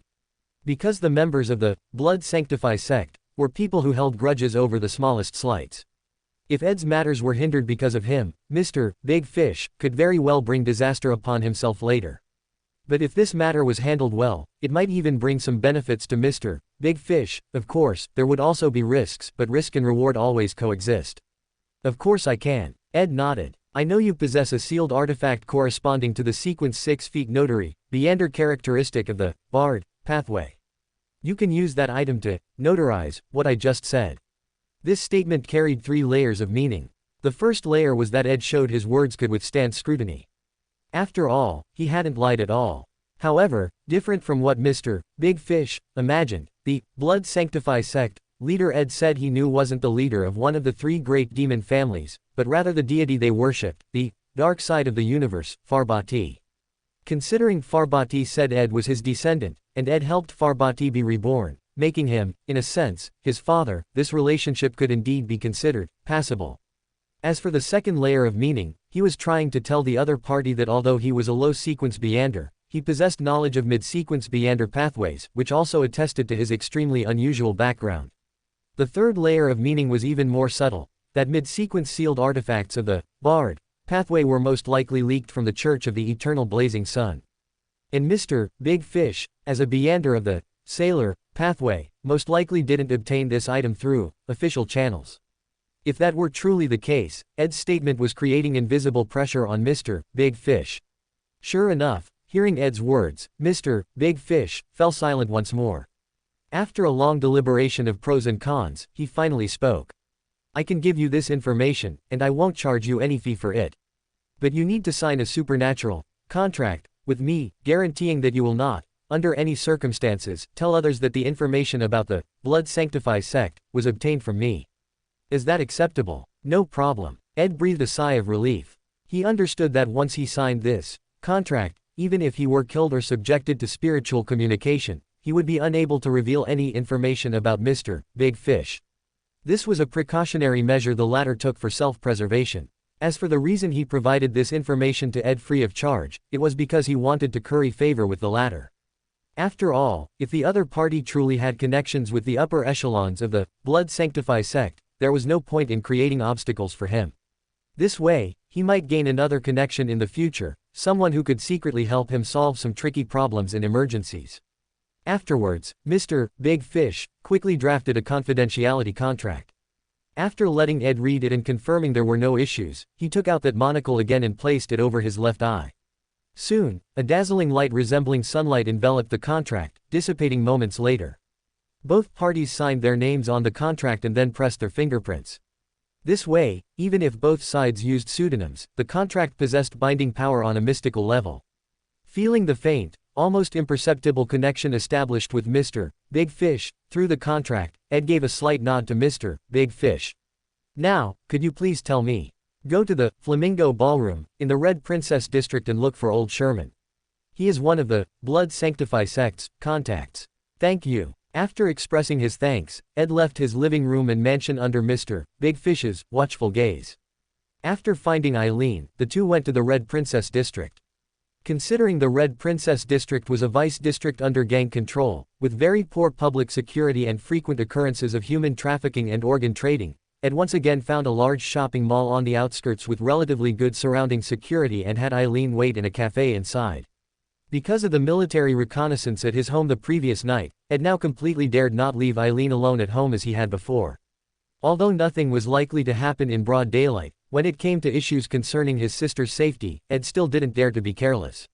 After settling her properly, Ed headed straight into the interior of the Red Princess District and soon found a 3-story building with a red flamingo-shaped metal sign erected above its entrance. At this time, the Flamingo Ballroom was open but not yet operating for business. Ed walked straight to the bar counter and looked at the tall, stout middle-aged man inside who was directing 2 bartenders in organizing various liquors. Good afternoon, I'm looking for Old Sherman. For more thrilling fanfiction stories like this, check out my channel Fanfic Audiobook. Dive into epic adventures, mysterious realms, and legendary journeys brought to life through immersive storytelling. Don't forget to like, share, and subscribe for more amazing audiobooks.